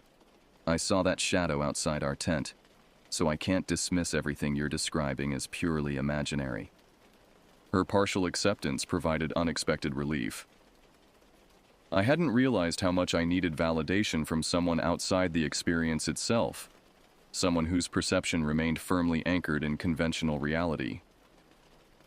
I want you to see a doctor, she added. Not because I think you're crazy, but because some aspects of what you're describing could have medical causes we need to rule out. I agreed to this reasonable request, though I knew medical examination would reveal nothing physically wrong with me. Whatever had changed existed beyond the parameters of conventional medical understanding. The following weeks established a new pattern of existence. During daylight hours, I maintained the appearance of normalcy, attending work meetings, completing architectural drawings, engaging in routine conversations. But each activity now carried an additional layer of perception, a heightened awareness of underlying patterns and connections invisible to others. I could sense the emotional states of colleagues before they spoke. Building materials revealed their molecular structures to my enhanced perception. Urban environments displayed energy flows between structures, people, and natural elements that persisted despite concrete and steel barriers. Nights brought increasingly complex dreams, not just observations of the energy network I'd glimpsed at Blackridge, but apparent instructions for interacting with it. Specific locations appeared repeatedly. Coordinates burned into my dreaming consciousness with urgent intensity. Some were familiar: Blackridge, Pinecrest, Meadow Creek. Others represented places I'd never visited, scattered across the continental United States and beyond. Wesley experienced similar nocturnal guidance, as our regular communications confirmed. We began mapping these locations, searching for patterns in their geographic distribution. Gradually, a geometric structure emerged, nodes positioned at precise intervals, forming what appeared to be a vast circuit across the North American landscape. Medical examinations revealed nothing unusual beyond slightly elevated brainwave activity during sleep studies. Blood work, neurological assessments, and psychiatric evaluations all returned essentially normal results. The doctors found no physical cause for my reported perceptual changes, eventually suggesting stress management techniques and possible anxiety medication. I declined the latter, knowing pharmaceuticals would likely interfere with whatever process continued unfolding within my altered consciousness. Julia accepted the medical findings with visible relief, though her skepticism regarding my supernatural explanation remained firmly intact. By mid-August, the dreams had coalesced into unmistakable directives. 3 specific locations demanded attention: the original sites at Blackridge and Pinecrest, plus a third location in northern Michigan called Whispering Pines Nature Preserve. Wesley and I needed to visit these sites simultaneously, performing specific actions at precisely coordinated moments to complete the circuit disrupted during our previous encounters. "It's too dangerous," Julia argued when I explained the necessity of this triplet expedition. "You have no idea what might happen if you follow these instructions from your dreams." "That's true," I acknowledged, "but I also don't know what might happen if we ignore them. These directives feel increasingly urgent, like a countdown to something significant." "That's exactly what worries me," she countered. "What if this something significant is harmful? What if these entities are manipulating you toward destructive ends?" Her concern was valid. Neither Wesley nor I could be certain of the ultimate purpose behind our transformation and subsequent guidance. The intervention he'd sensed during our separate rituals suggested competing agendas among whatever forces operated through these forest nodes. After extensive discussion, we developed a compromise approach. Wesley and I would visit our designated locations as instructed, but with substantial safety measures in place. A network of trusted individuals, including Julia, Wesley's ex-ranger colleague Diane, and a small group of others who'd experienced similar phenomena, would monitor our activities via satellite tracking and scheduled communications. Any deviation from established protocols would trigger immediate intervention. The date established by our dreams fell on the autumn equinox, September 22, 2024. The timing suggested significance beyond mere calendar designation, perhaps related to astronomical alignments that affected energy flows through the node network. Preparations consumed the weeks leading up to this date. We gathered specialized equipment based on dream instructions, crystals of specific mineral compositions, copper wire of particular gauge, instruments for measuring electromagnetic fluctuations. None of these items seemed inherently dangerous, which provided some reassurance regarding the intended outcome. As the equinox approached, my perceptual alterations intensified further. Ordinary objects occasionally appeared transparent, revealing internal structures normally hidden from view. Time periodically fluctuated, accelerating or slowing subjectively while clocks maintained their steady pace. Most dramatically, I began perceiving what seemed to be alternative versions of locations, glimpses of how spaces had appeared in the past or might appear in potential futures. Julia observed these episodes with increasing concern, particularly when I would suddenly stop mid-conversation, transfixed by perceptions invisible to her. "You look like you're seeing ghosts," she commented during one such moment.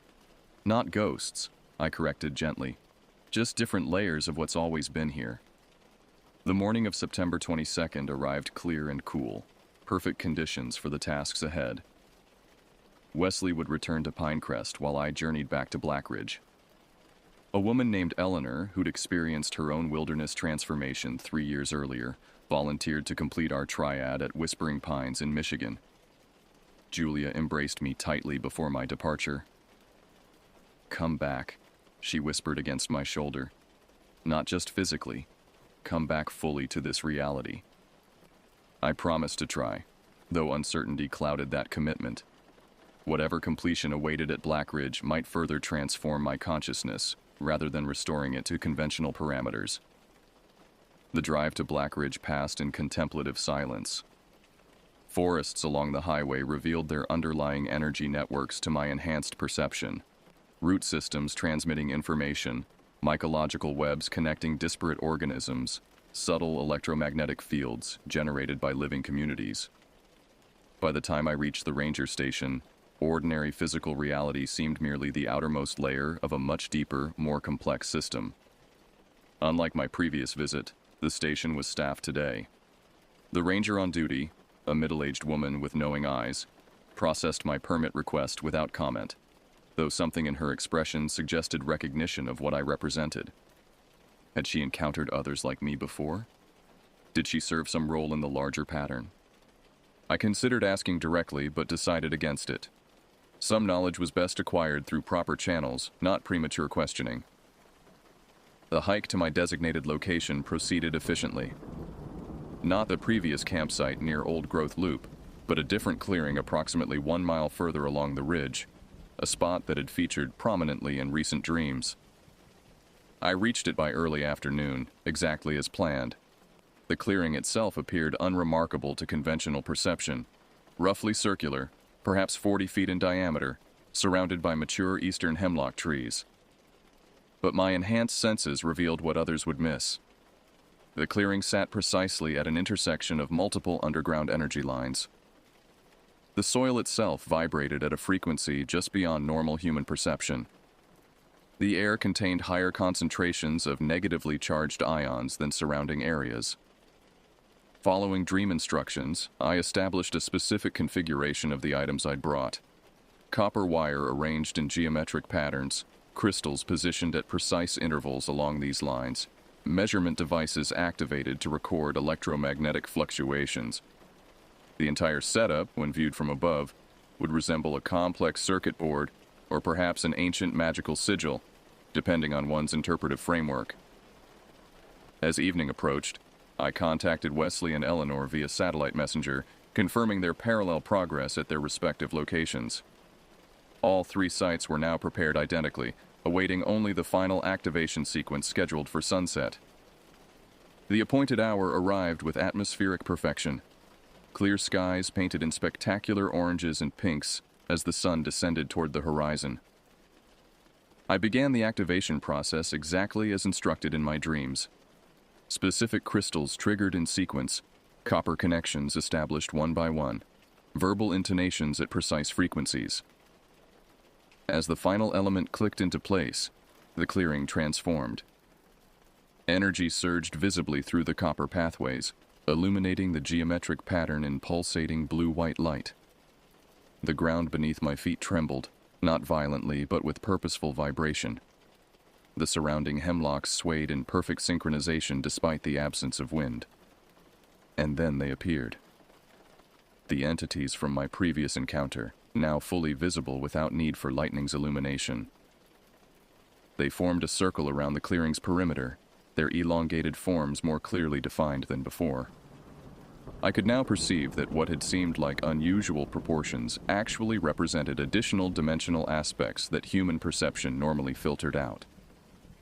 They weren't moving through our reality so much as intersecting with it, their true forms extending into spaces beyond conventional 3-dimensional understanding.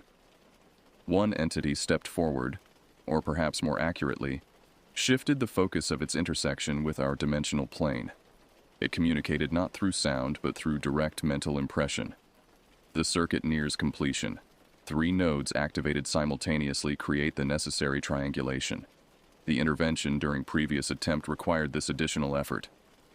I process this information, forming a response as mental imagery rather than words.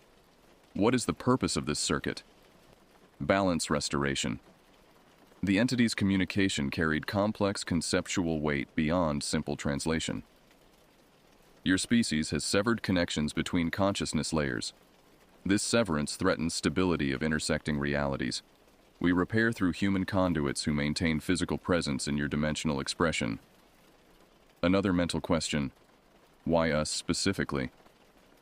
Compatibility factors, receptivity patterns, previous lifetime intersections. The entity shifted position slightly, its form rippling with colors beyond normal visual spectrum.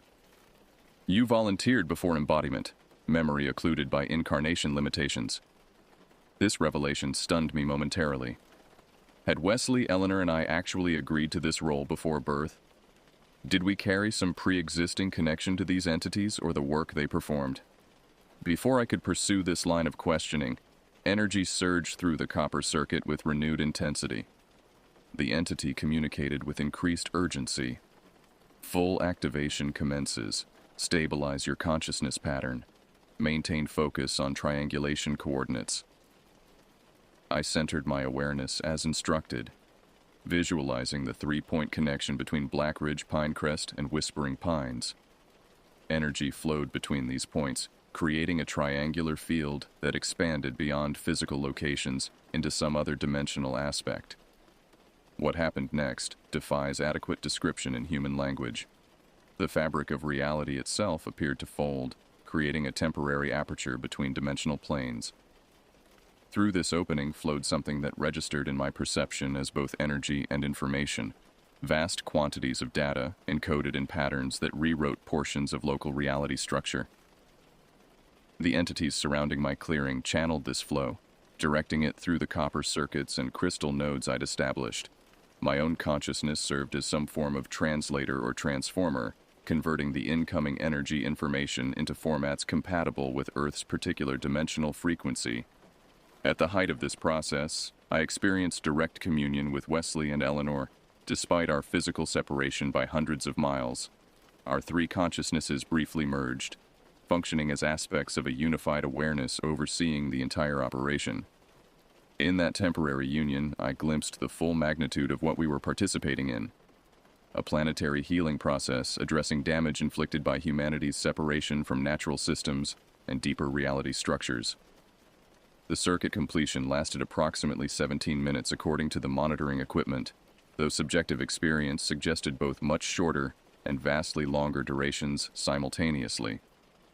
As the energy flow gradually diminished, the dimensional aperture closed, the entities withdrew from their interactive formation, and normal perception reasserted itself within the clearing. But normal now incorporated far more than before. My already enhanced awareness had expanded exponentially. I perceived not just energy patterns and hidden connections, but the actual informational structure underlying physical reality. The forest around me existed simultaneously as matter, energy, information, and consciousness, all equally valid expressions of the same fundamental matrix. More significantly, I understood my role within this system with newfound clarity. The entities hadn't merely used us as passive conduits, they had activated dormant capacities within human consciousness that served crucial functions in maintaining reality coherence across dimensional interfaces. We weren't the first to undergo this activation, nor would we be the last.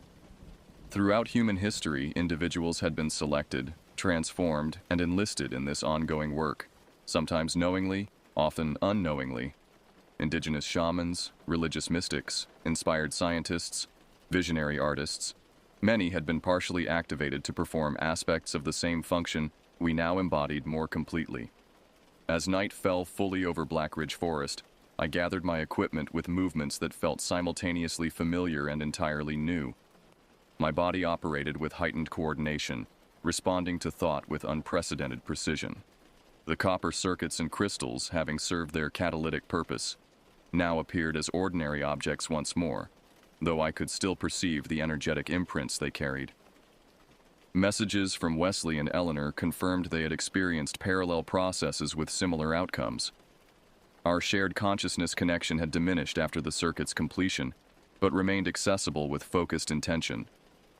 We could communicate directly when necessary, though standard methods would suffice for routine coordination. I hiked back to my vehicle under a star-filled sky that revealed patterns invisible to conventional human perception. Cosmic energies connected directly to the forest network beneath my feet, the entire system pulsating with purposeful activity that had always existed beyond unaided awareness. The drive home unfolded through landscapes transformed by my expanded perception. Urban areas revealed themselves as complex energy systems interacting with natural patterns in both harmonious and discordant relationships. Human beings appeared as multidimensional entities temporarily focused in physical forms, their true nature extending far beyond bodily limitations. Julia waited anxiously on our front porch, her relief palpable as my car pulled into the driveway. She rushed forward as I emerged, then stopped abruptly several feet away, her expression shifting from welcome to uncertainty. "Your eyes," she whispered. "They're different." I smiled gently, understanding her discomfort. "Everything's different now. But I'm still me, Julia. Just more than before." She approached cautiously, studying my face in the porch light. "What happened out there?" How could I possibly explain what had transpired? What words could capture the dimensional interfaces, the reality restructuring, the activation of dormant consciousness functions? Even with my enhanced communication abilities, some experiences remained beyond language's capacity to convey. "I helped repair something broken," I said simply. "Something important for everyone, whether they know it or not." Julia touched my face hesitantly, as if verifying I remained physically present despite the obvious changes in my consciousness. "Will you stay? Here with me in this life we've built?" The question contained layers of meaning. Would I remain connected to conventional human experience despite my transformation? Would I continue participating in ordinary relationships and responsibilities? Or would my expanded awareness draw me away from such mundane concerns toward more esoteric pursuits? "I'll stay," I promised, embracing her gently. That's part of the purpose. To bridge worlds, rather than abandon either. The entities showed me that integration serves the greater function better than separation. Relief softened her features, though uncertainty lingered in her eyes. "These entities, are they finished with you now? With Wesley and the others?" I shook my head slowly. No. What happened today was just the first major circuit completion. There will be others at different locations, forming larger patterns over time. But we have breathing space between activation events, time to adjust, to understand, to prepare for subsequent phases. We entered our home together, the familiar space now overlaid with energy patterns and informational structures I hadn't perceived before my transformation. Our cats approached cautiously, sensing the changes in my auric field, but recognizing my essential identity beneath the alterations. That night, lying beside Julia in the darkness of our bedroom, I gazed through the ceiling into the star-filled sky beyond, perceiving connections between cosmic patterns and the subtle energies flowing through our home, our town, our planet. Everything connected in networks of meaning and purpose, operating according to principles that transcended random chance or mechanical causality. The wilderness had indeed changed me, initiating a transformation that continued unfolding with each passing day. But unlike the horror stories humans tell about such encounters, this change represented not corruption or destruction, but evolution. The activation of capacities long dormant in human consciousness, waiting for the precise conditions that would allow their expression. Julia slept peacefully beside me, her breathing steady and natural. Though she couldn't yet perceive what I now saw, something in her deeper awareness recognized and accepted the transformation's validity. Perhaps someday she too would experience activation, joining the growing network of awakened consciousness nodes scattered across the planet. Until then, I would serve as bridge between worlds, walking simultaneously in ordinary reality and the expanded awareness beyond it, translating between perspectives when necessary, contributing to the healing work that had only just begun. Outside our window, the night forest whispered in patterns both ancient and ever-changing, its consciousness intertwined with mine through connections that had always existed, waiting only for recognition to spring into active collaboration. 1 year has passed since the triangulation event at Black Ridge, Pinecrest, and Whispering Pines. In that time, my perception has continued evolving, revealing layers of reality previously inaccessible to human consciousness. What began as enhanced sensory awareness has expanded into direct knowing, apprehension of information structures underlying physical manifestation. Wesley, Eleanor, and I maintain regular contact, comparing experiences and coordinating activities related to our ongoing role in the restoration process. We've identified 7 additional individuals who underwent similar transformations at different locations across North America, Europe, and Asia. Together, we form what might be described as a functioning circuit within the larger planetary system, human interfaces connecting dimensional expressions that would otherwise remain separated. Julia has adapted to my altered state with remarkable resilience, though she still perceives only glimpses of what I experience continuously. On rare occasions, usually during moments of deep connection between us, her awareness temporarily expands to include aspects of the enhanced perception I now take for granted. These brief windows into my reality have gradually eroded her skepticism, replacing it with cautious acceptance. I still don't understand it completely, she admitted during a recent conversation. But I've seen enough to know it's real. Not delusion or fantasy, but a genuine expansion of consciousness. My professional life continues, though with significant modifications. Architectural design now incorporates awareness of energy flows and information fields affecting human experience within built environments.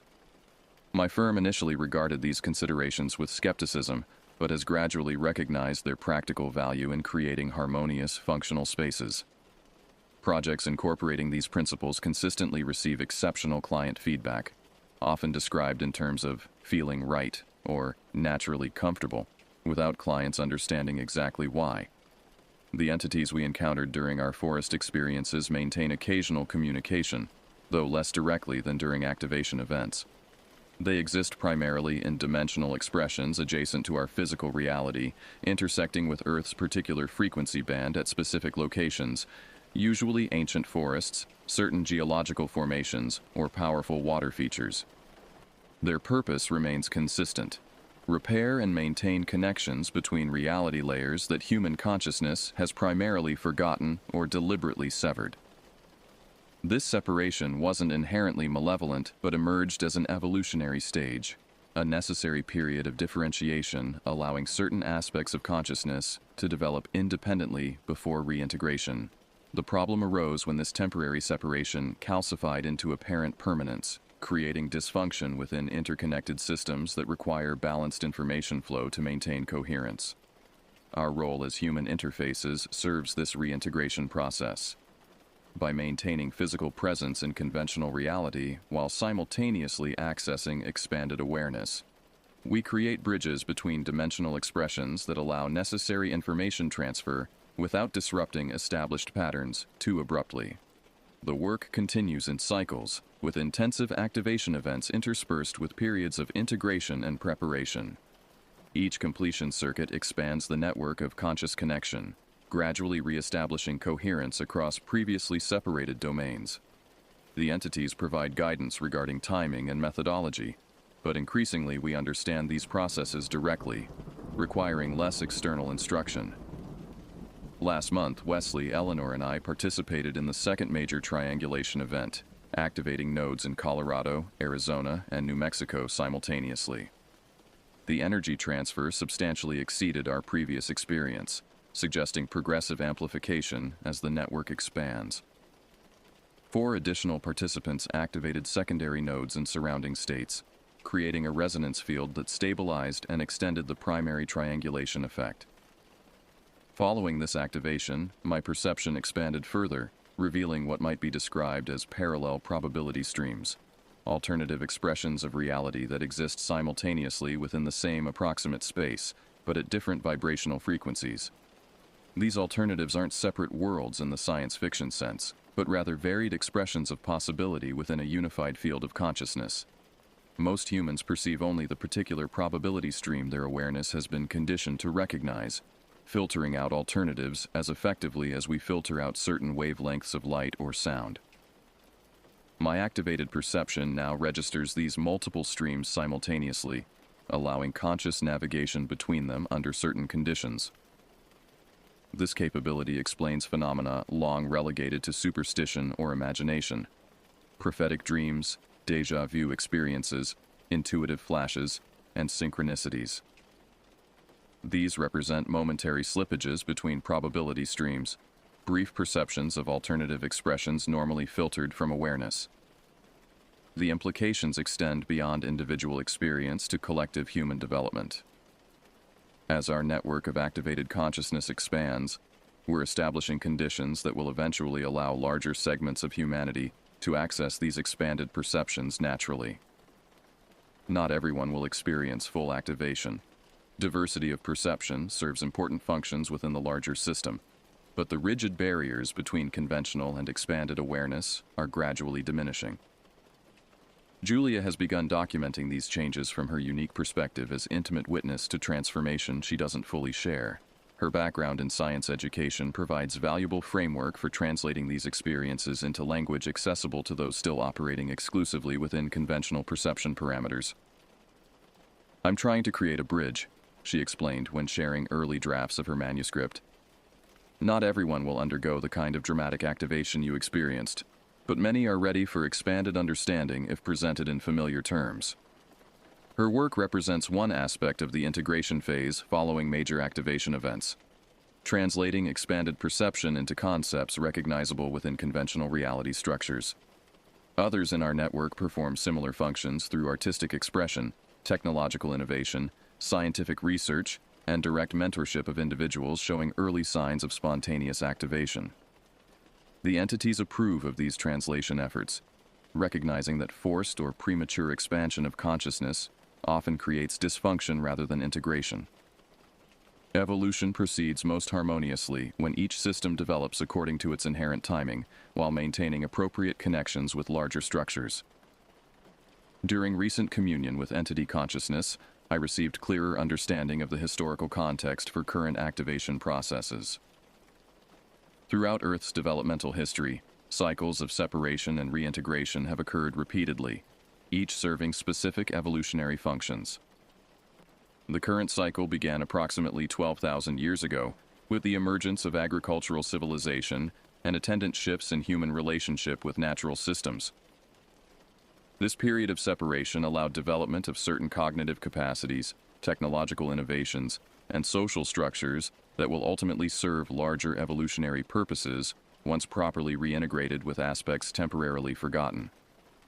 The entities neither judge this separation as wrong nor idealize previous conditions as perfect. They simply facilitate necessary reconnection when appropriate developmental thresholds have been reached. We're now entering a critical phase in this reintegration process. The expansion of human technological capacity has accelerated to the point where it threatens systemic stability, if not balanced by corresponding expansion of consciousness. Our network serves as catalyst for this balancing, establishing patterns that larger population segments will eventually follow through natural resonance rather than artificial imposition. Last week, I returned to Blackridge Forest, not for formal activation work, but personal communion with the specific energies present at my original transformation site. The forest welcomed me with familiar resonance, its consciousness recognizing mine instantly despite the year's absence. Sitting in the clearing where I'd first encountered the entities, I allowed my awareness to expand fully, perceiving the location across multiple dimensional expressions simultaneously. In one probability stream, the clearing remained unchanged from my last visit. In another, a massive tree had fallen during winter storms, creating new growth patterns in the suddenly sunlit understory. In yet another, human activity had expanded into this previously remote area, altering energy flows and relationship patterns. All these expressions existed simultaneously, each valid within its particular frequency range. My expanded perception encompassed them without contradiction or confusion, recognizing them as varied aspects of unified reality rather than competing versions requiring exclusionary choice. As twilight descended over the clearing, entity presence manifested more directly than usual outside formal activation events. Their communication carried congratulation and confirmation. Our work progressed according to appropriate patterns, with activation phases proceeding as needed despite adjustment requirements following the intervention during initial encounters. Intervention? I questioned, recalling Wesley's sensation of something altering the intended outcome during our separate forest experiences. The entity clarified. Competing consciousness expressions had attempted to direct activation energy toward purposes serving separation rather than integration. This intervention hadn't defeated the activation, but had necessitated additional triangulation events to establish proper connection patterns. The competing expressions weren't evil in human moral terms, but represented aspects still benefiting from continued separation phases. As darkness enveloped the forest, I perceived these competing expressions directly. Consciousness operating through dimensional interfaces similar to those our entities utilized but oriented toward maintaining or extending separation rather than facilitating integration. Their presence registered as discordant patterns within otherwise harmonious energy flows, creating interference that required compensatory adjustments within our activation network. This revelation expanded my understanding of our role significantly. We weren't simply repairing accidental damage to reality coherence, but participating in something more complex. A negotiated transition between evolutionary phases where different aspects legitimately served varied functions within the larger system. I shared this understanding with Wesley and Eleanor upon returning home, finding they had received similar clarification through their own communion experiences. Our network now adjusted operational parameters accordingly, recognizing that integration required appropriate timing rather than forced implementation against persistent separation patterns.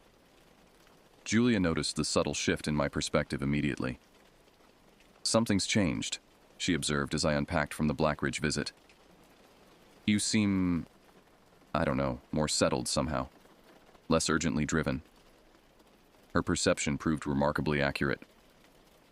Understanding the larger context had indeed altered my relationship with the work, not diminishing commitment but transforming urgency into patient persistence. Evolution proceeded according to necessary timing, neither requiring nor benefiting from anxious acceleration. This morning, as summer sunlight streamed through our kitchen windows, Julia surprised me with an unexpected announcement. "I want to participate in the next activation event, not as observer or documentarian, but directly." The statement caught me momentarily speechless. Though Julia had gradually accepted the reality of my transformation, she had consistently maintained appropriate boundaries around her own direct involvement. "What changed?" I asked finally. She smiled, a complex expression containing both determination and vulnerability. "Dreams, mostly. For months now, I've been experiencing what you described before your first activation. Specific locations appearing with increasing frequency and detail. Instructions that make no rational sense yet feel compelling and somehow familiar." I nodded, recognizing the pattern that preceded my own initial transformation. "Have you identified the location? The timing?" "Northern Vermont, near the Canadian border, during the winter solstice." She hesitated before adding, "I'm not the only one. 3 others without previous direct involvement have reported identical dreams focusing on the same region." This development aligned with information our network had recently received regarding the next major activation phase. 4 new primary nodes would establish connection during December, expanding the integration field substantially. Julia's inclusion represented an important transition, activation extending beyond those who had experienced initial forest encounters to individuals prepared through different pathways. The implications resonate beyond our immediate circle to broader human evolution. Consciousness activation is accelerating according to natural timing rather than artificial imposition. Those ready for expanded perception receive appropriate preparation through dreams, intuitive promptings, and synchronistic encounters. Others maintain conventional awareness longer, serving necessary functions within that expression, while reality streams gradually converge. As I complete this account of my experiences, Autumn leaves dance outside my window in patterns revealing information transfer between trees preparing for seasonal transition. Birds flying south carry electromagnetic signatures that interact with Earth's field in precisely calibrated relationships. Cloud formations above the distant mountains encode data accessible to those with activated perception, while simultaneously serving atmospheric functions recognized by conventional science. Everything serves multiple purposes simultaneously across varied dimensional expressions. Nothing exists in isolation or functions through singular causality. The horror I initially experienced in those forest encounters represented simply the disorientation of consciousness expanding beyond accustomed limitations, fear arising not from external threat but internal resistance to transformation. The wilderness changed me, as it has changed countless others throughout human history, not through malevolent intention or random accident, but through activation of capacities always present yet temporarily dormant during necessary phases of focused development. We stand at evolutionary threshold, individually and collectively. The forests know this. The entities facilitating transformation know this. And increasingly, humans with activated consciousness know this, not as abstract theory or spiritual belief, but as direct perception of reality structures previously filtered from awareness. The integration continues, proceeding neither too quickly nor too slowly, but exactly as required by the complex, interconnected systems involved. Those ready for expanded perception receive necessary activation. Those requiring additional preparation within conventional parameters continue their development accordingly. And the forests wait, as they have always waited, simultaneously within and beyond time. Conscious participants in evolutionary processes that transcend human understanding while remaining intimately connected to human experience. I return to those forests regularly now, no longer seeking dramatic transformation, but quiet communion, with consciousness expressions that teach through resonance rather than language. Julia sometimes accompanies me, her perception gradually expanding through natural exposure rather than catalytic event. The horror of my initial encounters has transformed into profound appreciation for processes far more complex and purposeful than I originally understood. What seemed threatening or alien now reveals itself as necessary function within systems too vast for conventional human perception to encompass completely. And so we continue, walking between worlds that were never truly separate, translating between expressions that remain connected despite apparent divisions, serving integration that proceeds according to patterns established long before human consciousness emerged on this particular planetary expression. The wilderness changed me. And through that change, I discovered the wilderness was never truly outside us at all.